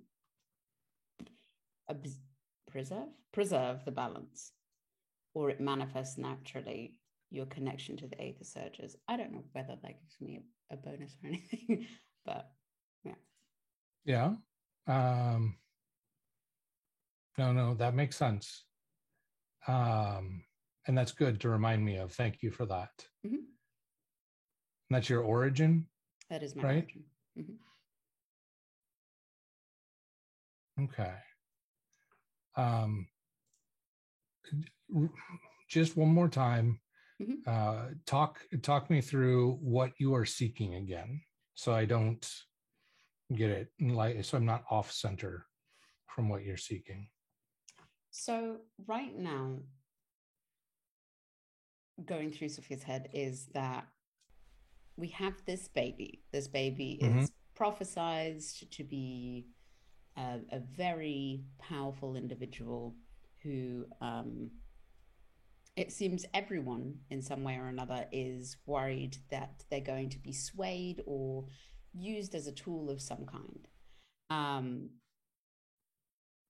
And then when Sophia was listening to the mother speak, Salma speak, they sensed, Nadine sensed a little bit of, are you talking about Omar? Are you talking about yourself? Prophecies. You ain't feeling them right now. So Sophia wants to gauge, number one, the balance of each individual. Number 2, the balance of them as a couple. And number 3, balance as them as parents for this child. Whether that all comes at once in one crazy muddle of mess, that is a-okay. But that is what they're looking to perceive. Okay. Whether that is simply through connection of like looking at these individuals, what is this gut feeling that I feel of them, or presenting some kind of ethereal aspect, who knows? The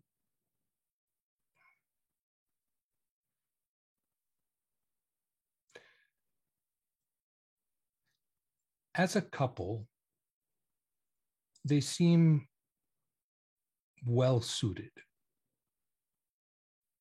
Maybe not perfectly balanced per se, but complementary in such a way that neither would end up on an extreme. While both are willing to take risks, they are each in different places in their lives with their risk taking than they had been. Like if they had met both at the peak of their risk taking, this would be a completely unbalanced kind of go for all or nothing, go for it kind of pairing. Yeah. But they also sense from the couple that this mixture of life experiences and personality allows them to function well and effectively. As parents, it seems to project well, but that's projecting into the future with many, many variables. So that is that's not as strong of a feeling as the two of them there for you. Individually speaking, neither of them comes across as wholly balanced or seeking balance as much as they are following purpose, following a path before them. So separate, they may stray from an approach that might be most beneficial to all parties, while together they would have much more success. Okay. While this is happening, anyone who's actively paying attention, if you wish to pay attention, will note that the two parents are looking at Sophia, and Sophia are your eyes open or closed? Open, but glazed in a sense of, okay. Are your eyes actually looking like that right now? Yeah. Yeah. So that's what you get from Sophia. That pendant is not hanging straight down. It is pointing. It is pointing directly at Omar, who is reaching for it.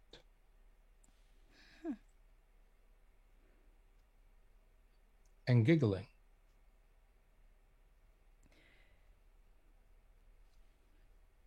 It would appear Omar has decided who the necklace is for. Indeed. I think at hearing Omar's giggle, Sophia would kind of come to. And does the pendant drop at all, or is it still kind of pulling to Omar?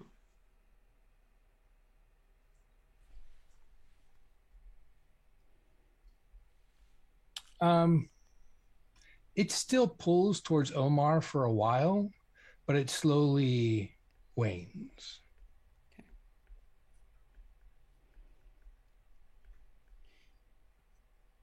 Then in that case,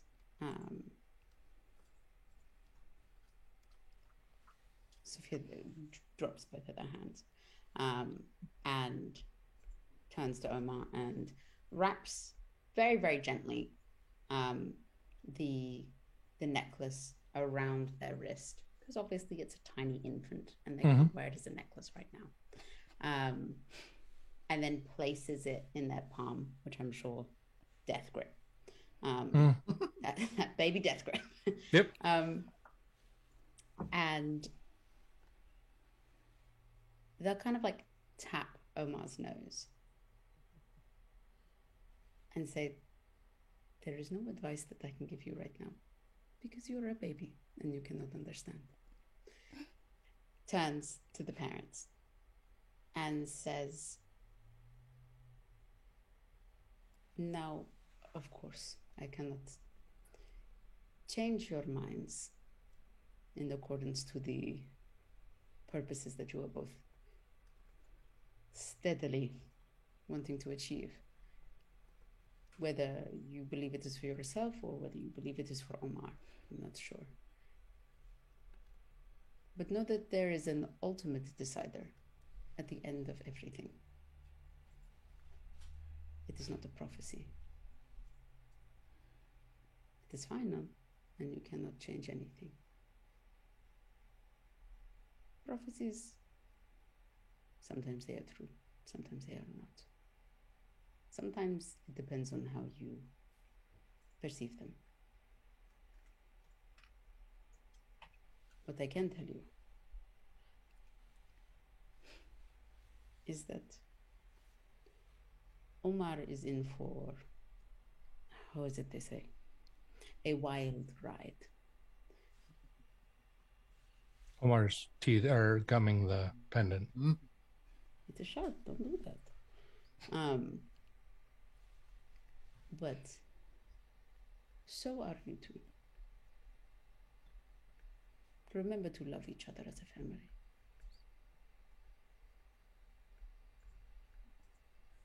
Congratulations. Enjoy your small baby. Thank you. You're very kind. I'm not going to sit down. I legitimately thought I heard, congratulations, enjoy your spawn.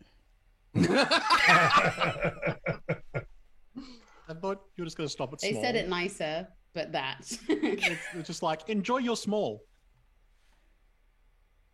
Though I also was like, there is an ultimate decider. Basically, someday your baby will die, so why bother? They Death said it claims us nicer. Yeah, this is like, Oh, yes. Sophia, not great at baby showers. Great gifts, though. Yeah. Indy. That is will- me. will- Great gifts. Not a great person to be anybody. Nadine, if you don't mind discarding one card from your hand that you do not wish to keep. And then Indy was going to say something. Indy will stand and say, I don't have advice for Omar, but I do have a memory to share. And I have another that I'd like to share with both of you as well. I'll nod. And Indy will hold out their hands. Mm-hmm. And then frown a little bit. They're just sort of looking at their hands. And then take from their hip, other side. They'll take from their hip a small globe that glows with a faint purple. And they'll say, normally I would share memories this way, but I wonder if I could try something different with Omar. If that's okay with you. What is that? Well, this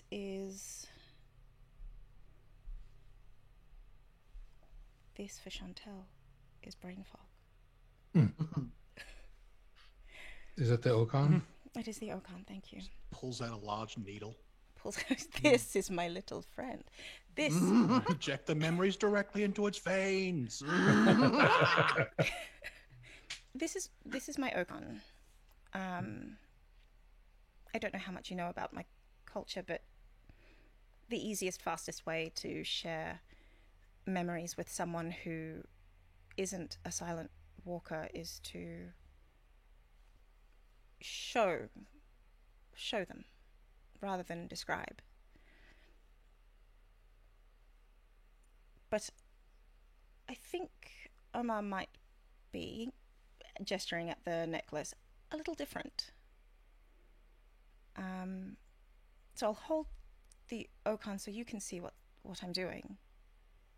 But may I touch him? Yes. And Indy will sort of put their hand, just the tips of their fingers, on Omar's temple. And they will share the memory of sitting looking at a sunset over a cliff, and the feeling of patience and the feeling of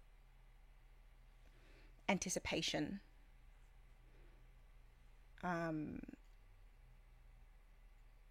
And they're sort of couching that in the view of the sun setting. And as it gets dark, sort of the anticipation is, hey, this is going to come back. That's kind of cool. We can just, like, if we sit here long enough, we will see this in reverse. Isn't that cool? Essentially.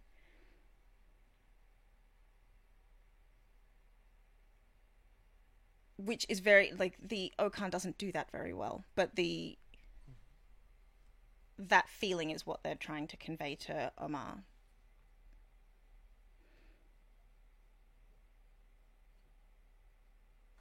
Does it get through?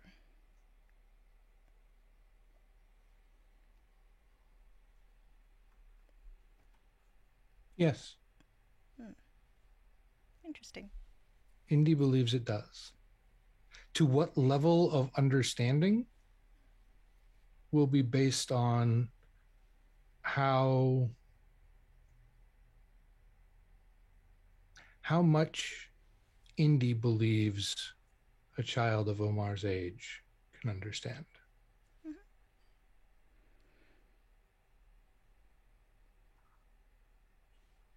Being the kind of silent walker that Indy is, if someone can understand at all what's being communicated, then the complexity is there. It's handing a memory, it's handing an image and a feeling to someone else. So Indy's belief is, if you can take that information, then you can, congratulations, you're getting it all. Good job. When you share this memory, does it move like a motion picture? Mm-hmm. To a degree.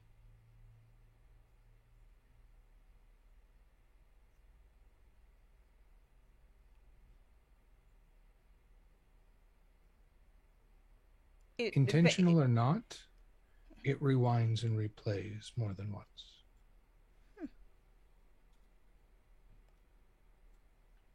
This baby's magic. Magic baby. It's the magic dance.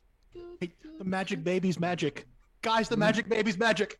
I guess this is the part where we're shocked. I'm glad to see that you are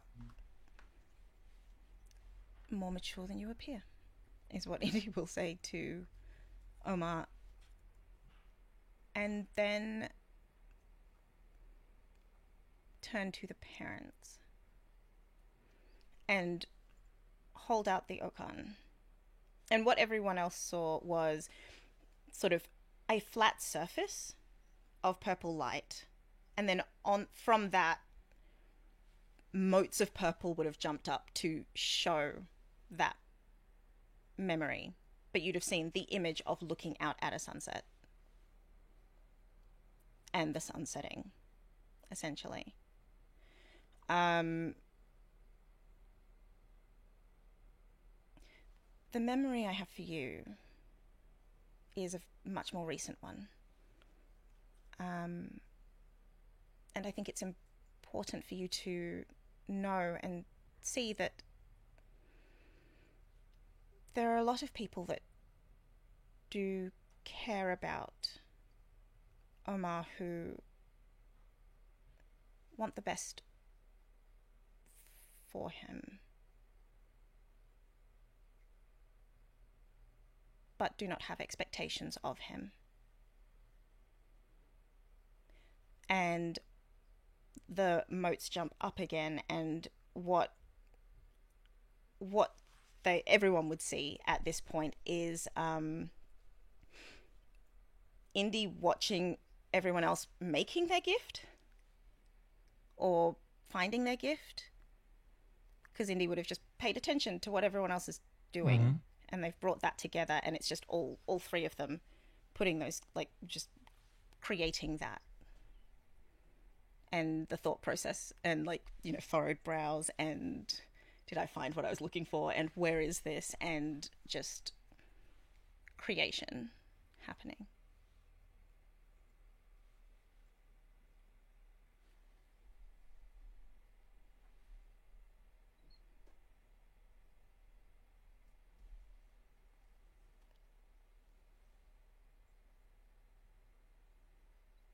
I like it. Anytime.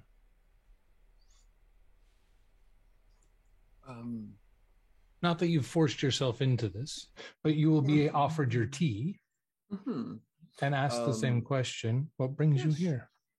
The Anyton will purposefully reach for the container which has the present symbol marked on it. And that will be the tea that he mixes as they speak, reaching into and set the tea aside and take out a little wrapped bundle from underneath, and unwrap it and present the little objet d'art with the poem visible. And Anyton will. There are places that people come from. There are places that people go to. And in these places, they make things. And in some of those things are art. And some of that art is poetry. And some of those poems speak in ways that you can hear from the other side of a store, from the other side of a realm. And that's what I bring to you.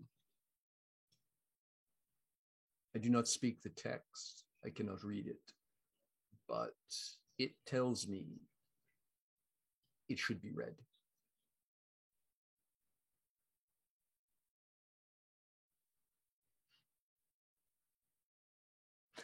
Sharky will graciously take it from you and thank you. And it's the bold black tea is the present. And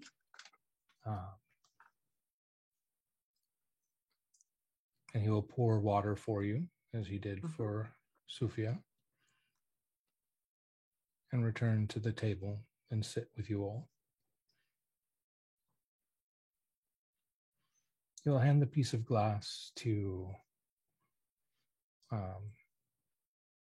Salma.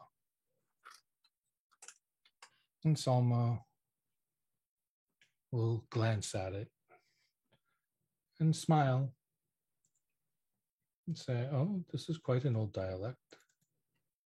I haven't read it since I was but a child."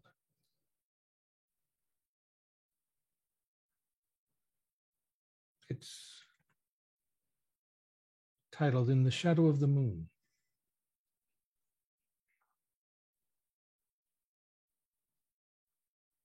Whose prophecy is that?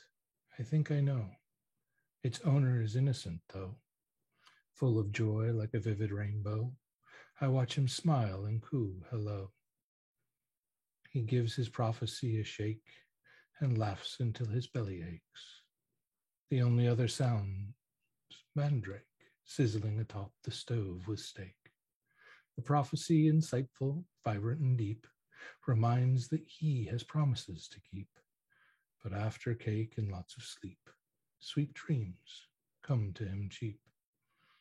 He rises from his gentle bed, winds shift and doff the bedspread. The window opens, the night's ahead, a disappearance any mother would dread. She shivers a little when she finishes it. I don't know if I translated it perfectly, but that's as close as I could get. It's of a once-were tongue from these parts. Few speak it anymore.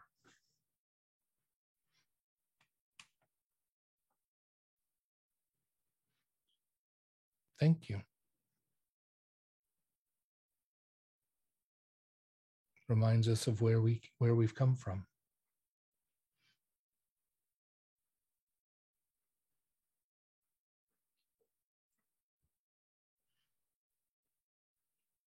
And with that, they will take their leave, unless there's other business any of you wish to try and procure this evening.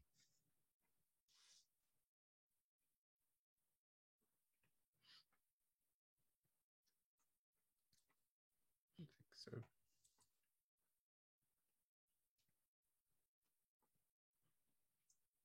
We're going to skip a little bit ahead. As the evening turns to night, and all of you will be welcomed into the home of the ambassador to stay if you wish. For those of you who already have lodgings procured, that's fine. But you're welcome to stay in the ambassador's lodging. They've rented a home within the walled city. And round about the hour of night when the moon is highest in the sky, you all will hear the panicked cries of a mother.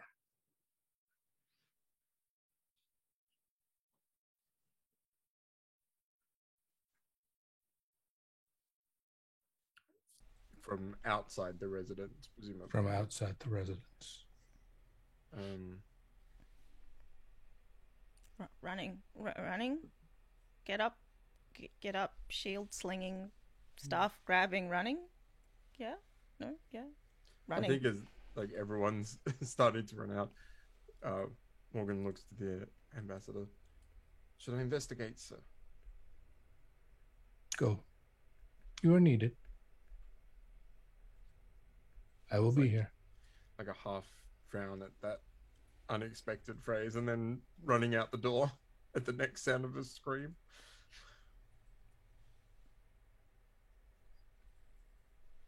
Just the flow of cloaks. Sophia. Batman? Snape. Oh, Snape. What Like you my all will, Snape. Good Snape. what you all So will not find is the empty cradle in which Omar had slept. An open window, and the hushed rumors of shadowy figures that flew through the night out of the city.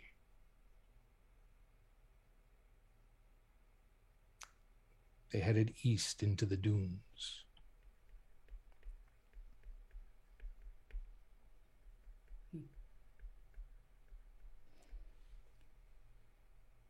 East then. Michelle, is Eniton with us?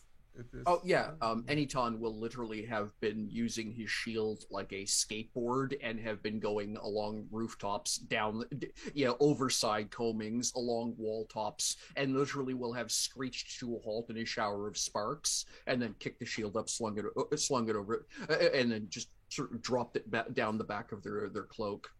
And this announcement will kind of shake their head. It is as it was written. They've taken the child.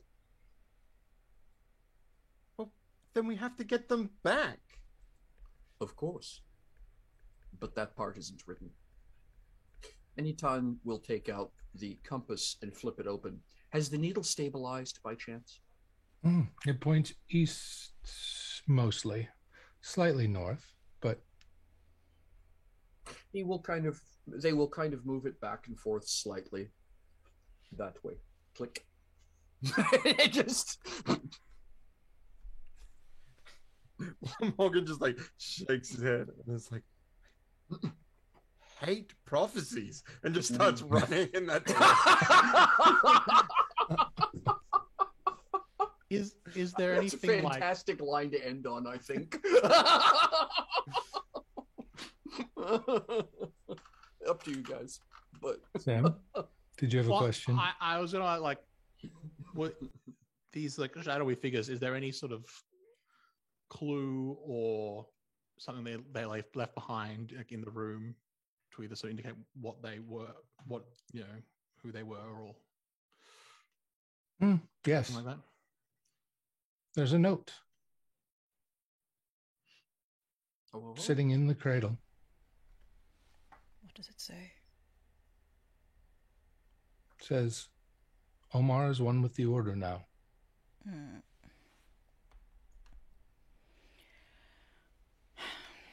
Sophia,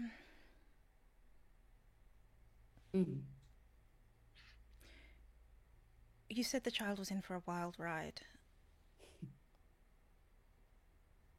As are most. How specific do you intend to be?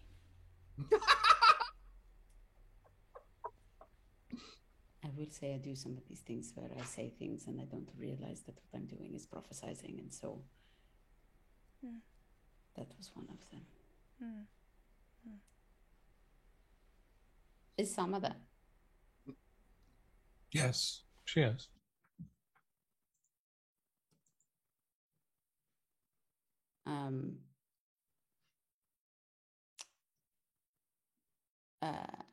Sophia will go up to her and again kind of like hold the hands out in order to they always ask essentially to touch, and even before they kind of, if they do put their hands in theirs, I would not tell you not to worry because a mother is always worrying. Salma hugs you rather than putting her hands out. If someone needs comforting, this hug is very comforting.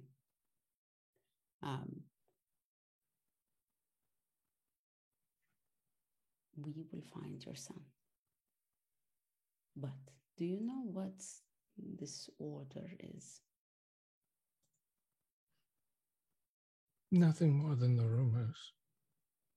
But those with the prophecy that Omar has, they're always taken by some order that trains them to use their gift. For their benefit? I don't know. It's all rumor and fairy tale.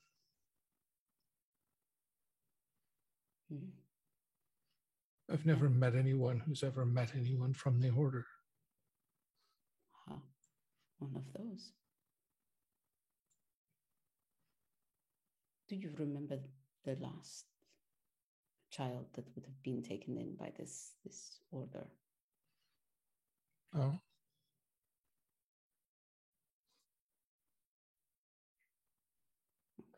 Okay. And she like holds her face and pats it slightly. Okay, Habibti. I must ask if this is the way of things. Do you wish the way changed?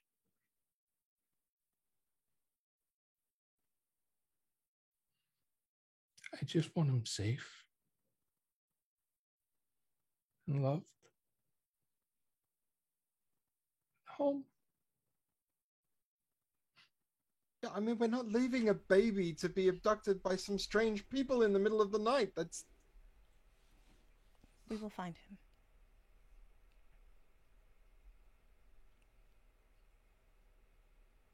And I think at this point, we're going to have Morgan reiterate their earlier statement. Yeah. You hate prophecies. And we'll close out on that sentiment Mm-hmm. from your Kisnuet friend. Very good. Very good. I hope you all enjoyed our little, I guess, slow sort of story. So good. This is this group. A delightfully slow burn. So into it. Excellent. Excellent. Yes. I mean, listen, we had a bit of romance. We had some flashing. We had some sick tray flips. We had stolen babies. I don't know what's slow about that.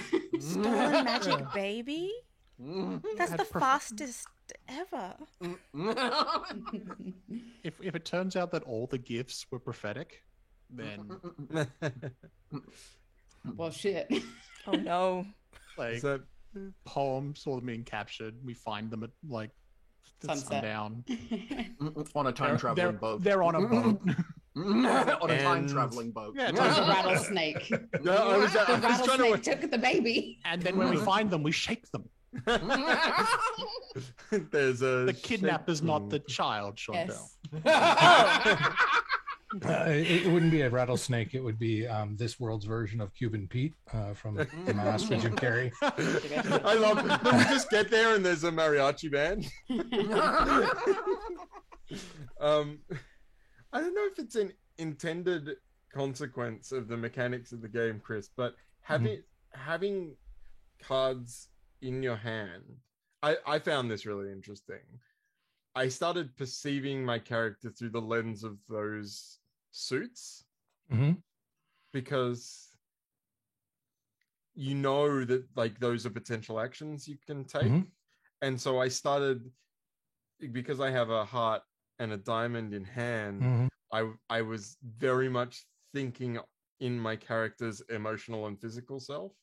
And so when I drew an ethereal card, it was such an interesting shift in perception as well about like what happens in that moment. I think that's really, really interesting. Because I mean, it intentional, yes, because like it's an understandable experience that a player would have, and one that we recognized and chose to keep. Yeah. Right. Rather than just have your whole hand the entire time. Twofold, we wanted to encourage divergent thinking. So this is what you have that is known. Here are your unknown quantities. Does this change how you might interact with the scene?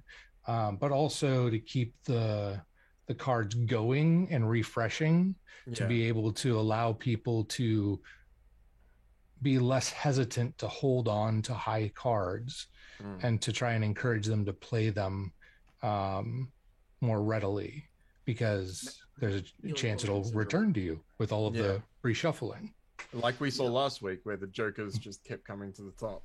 And, and it's so interesting because it's not a thing that you had expressed to us as players as like a mechanism within the game, but I found it almost immediately. Like I spent the rest of the session still sitting in Morgan's emotions, even though I was mostly observing, just because I had that card ready, and I was like, is there going to be the moment where he has to express those emotions? And that was what I noticed the first time I played as well, was these are the cards that are in my hand, so this is influencing what I'm feeling. I'm not using them, but this is what is influencing me the most So- at this point in time. So interesting. Really cool Oh, design. I misunderstood. I thought the idea was to draw cards when you took an action. I didn't realize I should have cards in front of me at the whole time. Oh, well, you have the 2 in front of you the whole time that are in your hand. So if you go to roll 20, there should be 2 in your hand. And you can click them And and then- take a look. And then you would have 2 Oh, more. You draw oh. up to 4 when you take an action and then discard Okay, down. okay. Gotcha. So- All right. Yeah. So what Morgan's talking about there, or Jamie's talking about there, is having those 2. Those are like your known quantities of what actions are available at that moment Gotcha. if you wish to push for that. Sorry, I And just looked at what I've got a Joker in my red Joker in the hand. I just had because I hadn't even thought wasn't thinking roll 20 at all. Yeah. I haven't looked at it for most of the evening. Yeah. So yeah, okay, that's just funny. Yeah, okay, I get it now, Jamie. And Yeah. that's really interesting because the way in which you played the scene anyway, like, made it feel like the character had a lot of power up their sleeves, which is like really interesting. I had like a similar thing when I was like just trying, because I knew I had this second gift that would need to be made, but I was like, look at the cards, I was like, oh well, one of them is this high Aetherol card, so I probably could do some shenanigans with that. But then drawing cards, they were all clubs, and I was like, this is the only option I have. Mm. This is it. Okay. Yeah. Thank you, game. And I mean, I remember what you said last week about, like, obviously you can choose to play against suit at a lower rating, but it is still like really fascinating how it. Mhm. Yeah. But that becomes an intentional choice. Exactly. And so, and not every act is going to require that you play a high card to make it happen. I mean, some of them, so anything that would be considered like a mundane action, something that someone would do on a daily basis, for those of us that drive regularly, driving becomes a mundane action. It's something that we do quite often. Now, if traffic becomes heavy or if the weather becomes inclement or things like that, then we have to apply more skill to it, right? But we've done a lot of it where it becomes muscle memory in such a way, sometimes to our detriment, because, a car can be a terrible weapon. But there's no need to pull for something like that, because that would be a 6 and you already have at least a 6, you're going to be fine. But if you had to do defensive driving because of something unexpected, then you're playing a card to push that threshold up. Does that make sense? And to reach higher numbers. So there'll be cases where you're 9, all you're looking for is a 10, and any card will do. And then there'll be cases where you're looking for a 24 and only a few cards will do. So there's some of that is the strategy that some people enjoy in games. What cards can I play when? I've got this 5. It's better than what I have for other things. It's really not the suit I'm going for, but I know this isn't going to be very difficult. Everything else around this has been a 10. It's probably going to be the same. I've got a base 9. I'm going to play it for 1 point because offsuit is 1 point. And sure enough, it was just enough to succeed. We're good. We move on.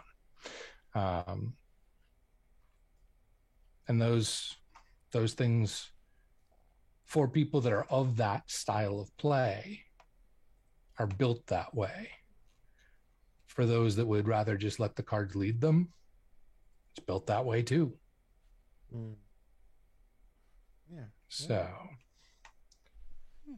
tried to kind of mesh those playing styles, because we know that this game is not built for the heavy, like, war game strategizer. It's not really what its core mechanics are set up for. But we did try to leave in enough ways to have those strategy pieces show up, so that way people could feel empowered by using that part of their brain, that part of themselves that they enjoy.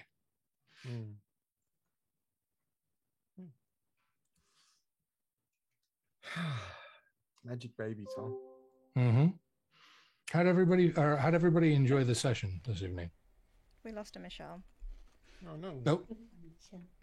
Oh, I thought Michelle was just very quiet. No, Oh, no. the camera seems to have dropped. Cameras. But it's all right. I'm sure they'll be back. It's okay. I had a great time. I had a Yeah, great thoroughly time too. enjoyable time. Yes.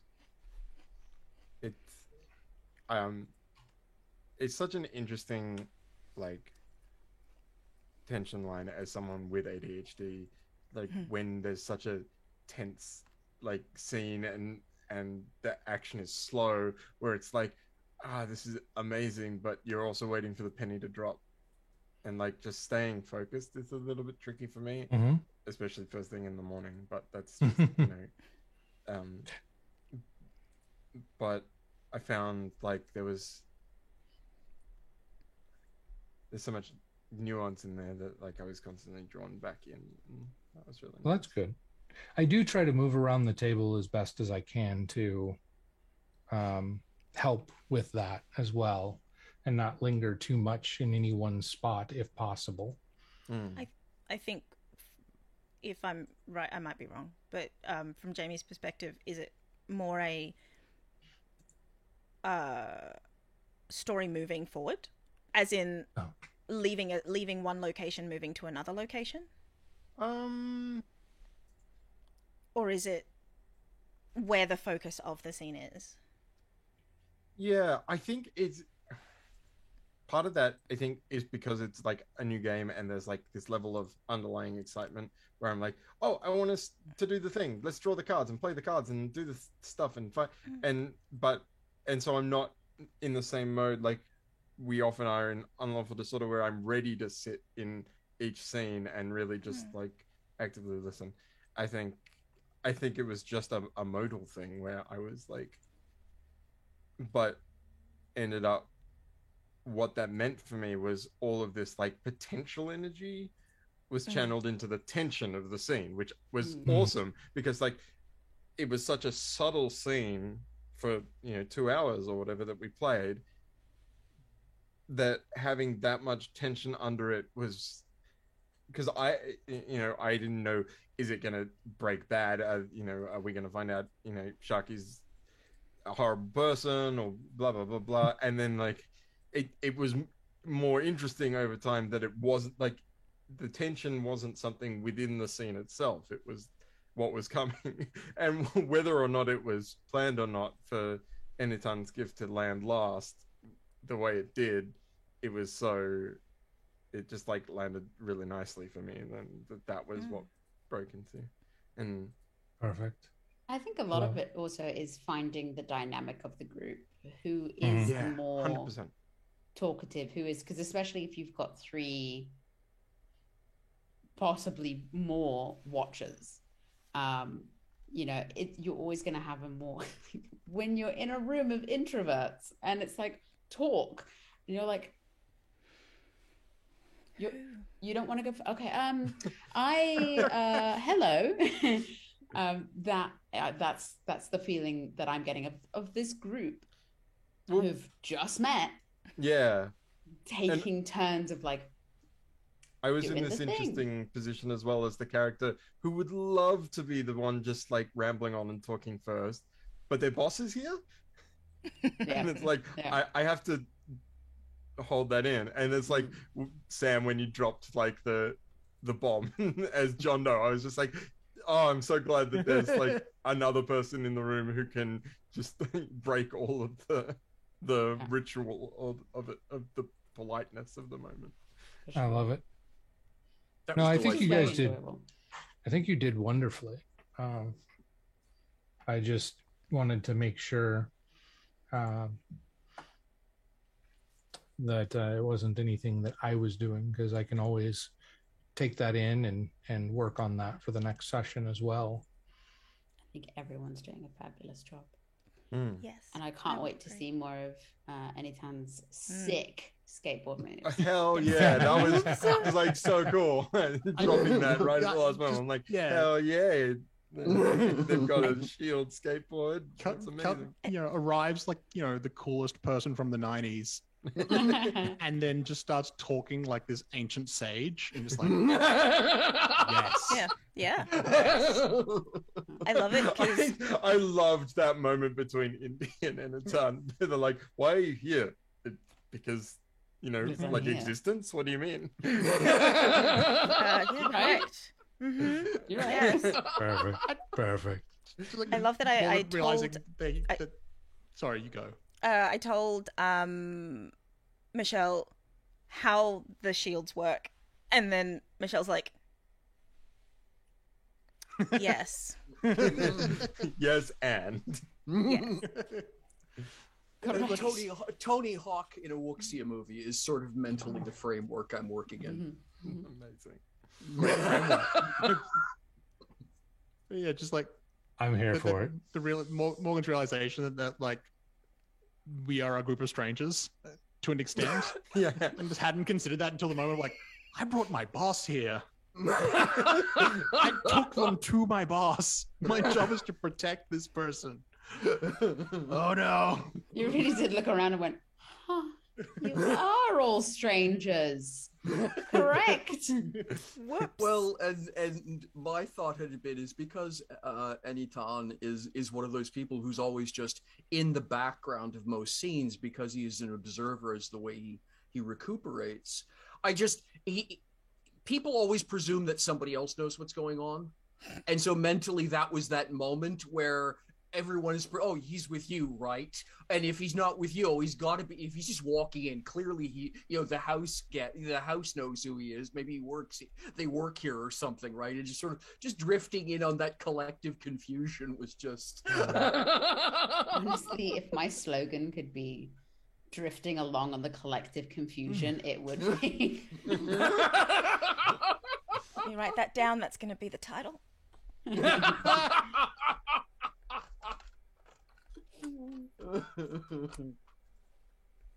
Drifting in on collective confusion. Love Me, how I land my jobs. Please don't give away my methods. Well, I'm glad you all enjoyed yourselves. Literally. Anything else, Chantal, before we wrap things up and call it a night? What are you asking me? What would you like? Anything else that you want to do for the show? We have Unlawful Disorder tomorrow. Yes. Is that what you meant? Yeah? Yeah. Anything we like have that, yeah? Unlawful Disorder tomorrow. 8:37. Michelle, what time is it for you when we start? 9 o'clock. It'd be 9. Well, excellent question. 8 Because I don't know o'clock, what time. Hang on a second. Let me check your time. No, for me it's 8. It's 8. That's what I'm asking. Last I checked, it's 8 Atlantic. So 7 o'clock Eastern time. That's all I'm after because I can't do time. Oh, okay. zones. I thought you were Yeah, telling no. me that the time zones had jumped around again. I was about No, to be I don't think horrified. so. No, that's another Yeah. month or so away before we go through. Okay, the hell fantastic. Of time Yeah. zones. Okay, fantastic. Yeah. Yeah. No. So it's So for me, it's 8. It's 8. For me, it's 9. The rest of the world, it's 8. Yep. Oh, Or the rest of the North American world, anyway. So 8 p.m. tomorrow Eastern Yes. will be Unlawful Disorder, and we had a week off, so Yeah. stuff happened, Stuff and, did in fact and we'll happen. see you there. Correct. Yeah, it could be a pretty intense one. There could also yeah. be prepping for daybreak. Yes. Huh? Is there going to be an unlawful daybreak Is crossover? it, are we having an Unlawful That's- Daybreak crossover? That's I immediately realized it's the other way around. It's the thirst would be daybreak too prep. problematic. Oh, we prep for daybreak. I Did don't you know. just swap daybreak prep into prep for daybreak? Yeah, if you hadn't as soon as I said it, I was just I'm like, get- horribly we're clever. No, we're that's gonna, not. we'll see you next week. We will be back next week. We will have a great time. I'm gonna say collective goodbye for everyone. Bye. I love how I say I'm gonna say a collective goodbye, and then everyone decides to say goodbye in the way that I expect you to say goodbye normally, and that's what. Goodbye, everyone. Goodbye.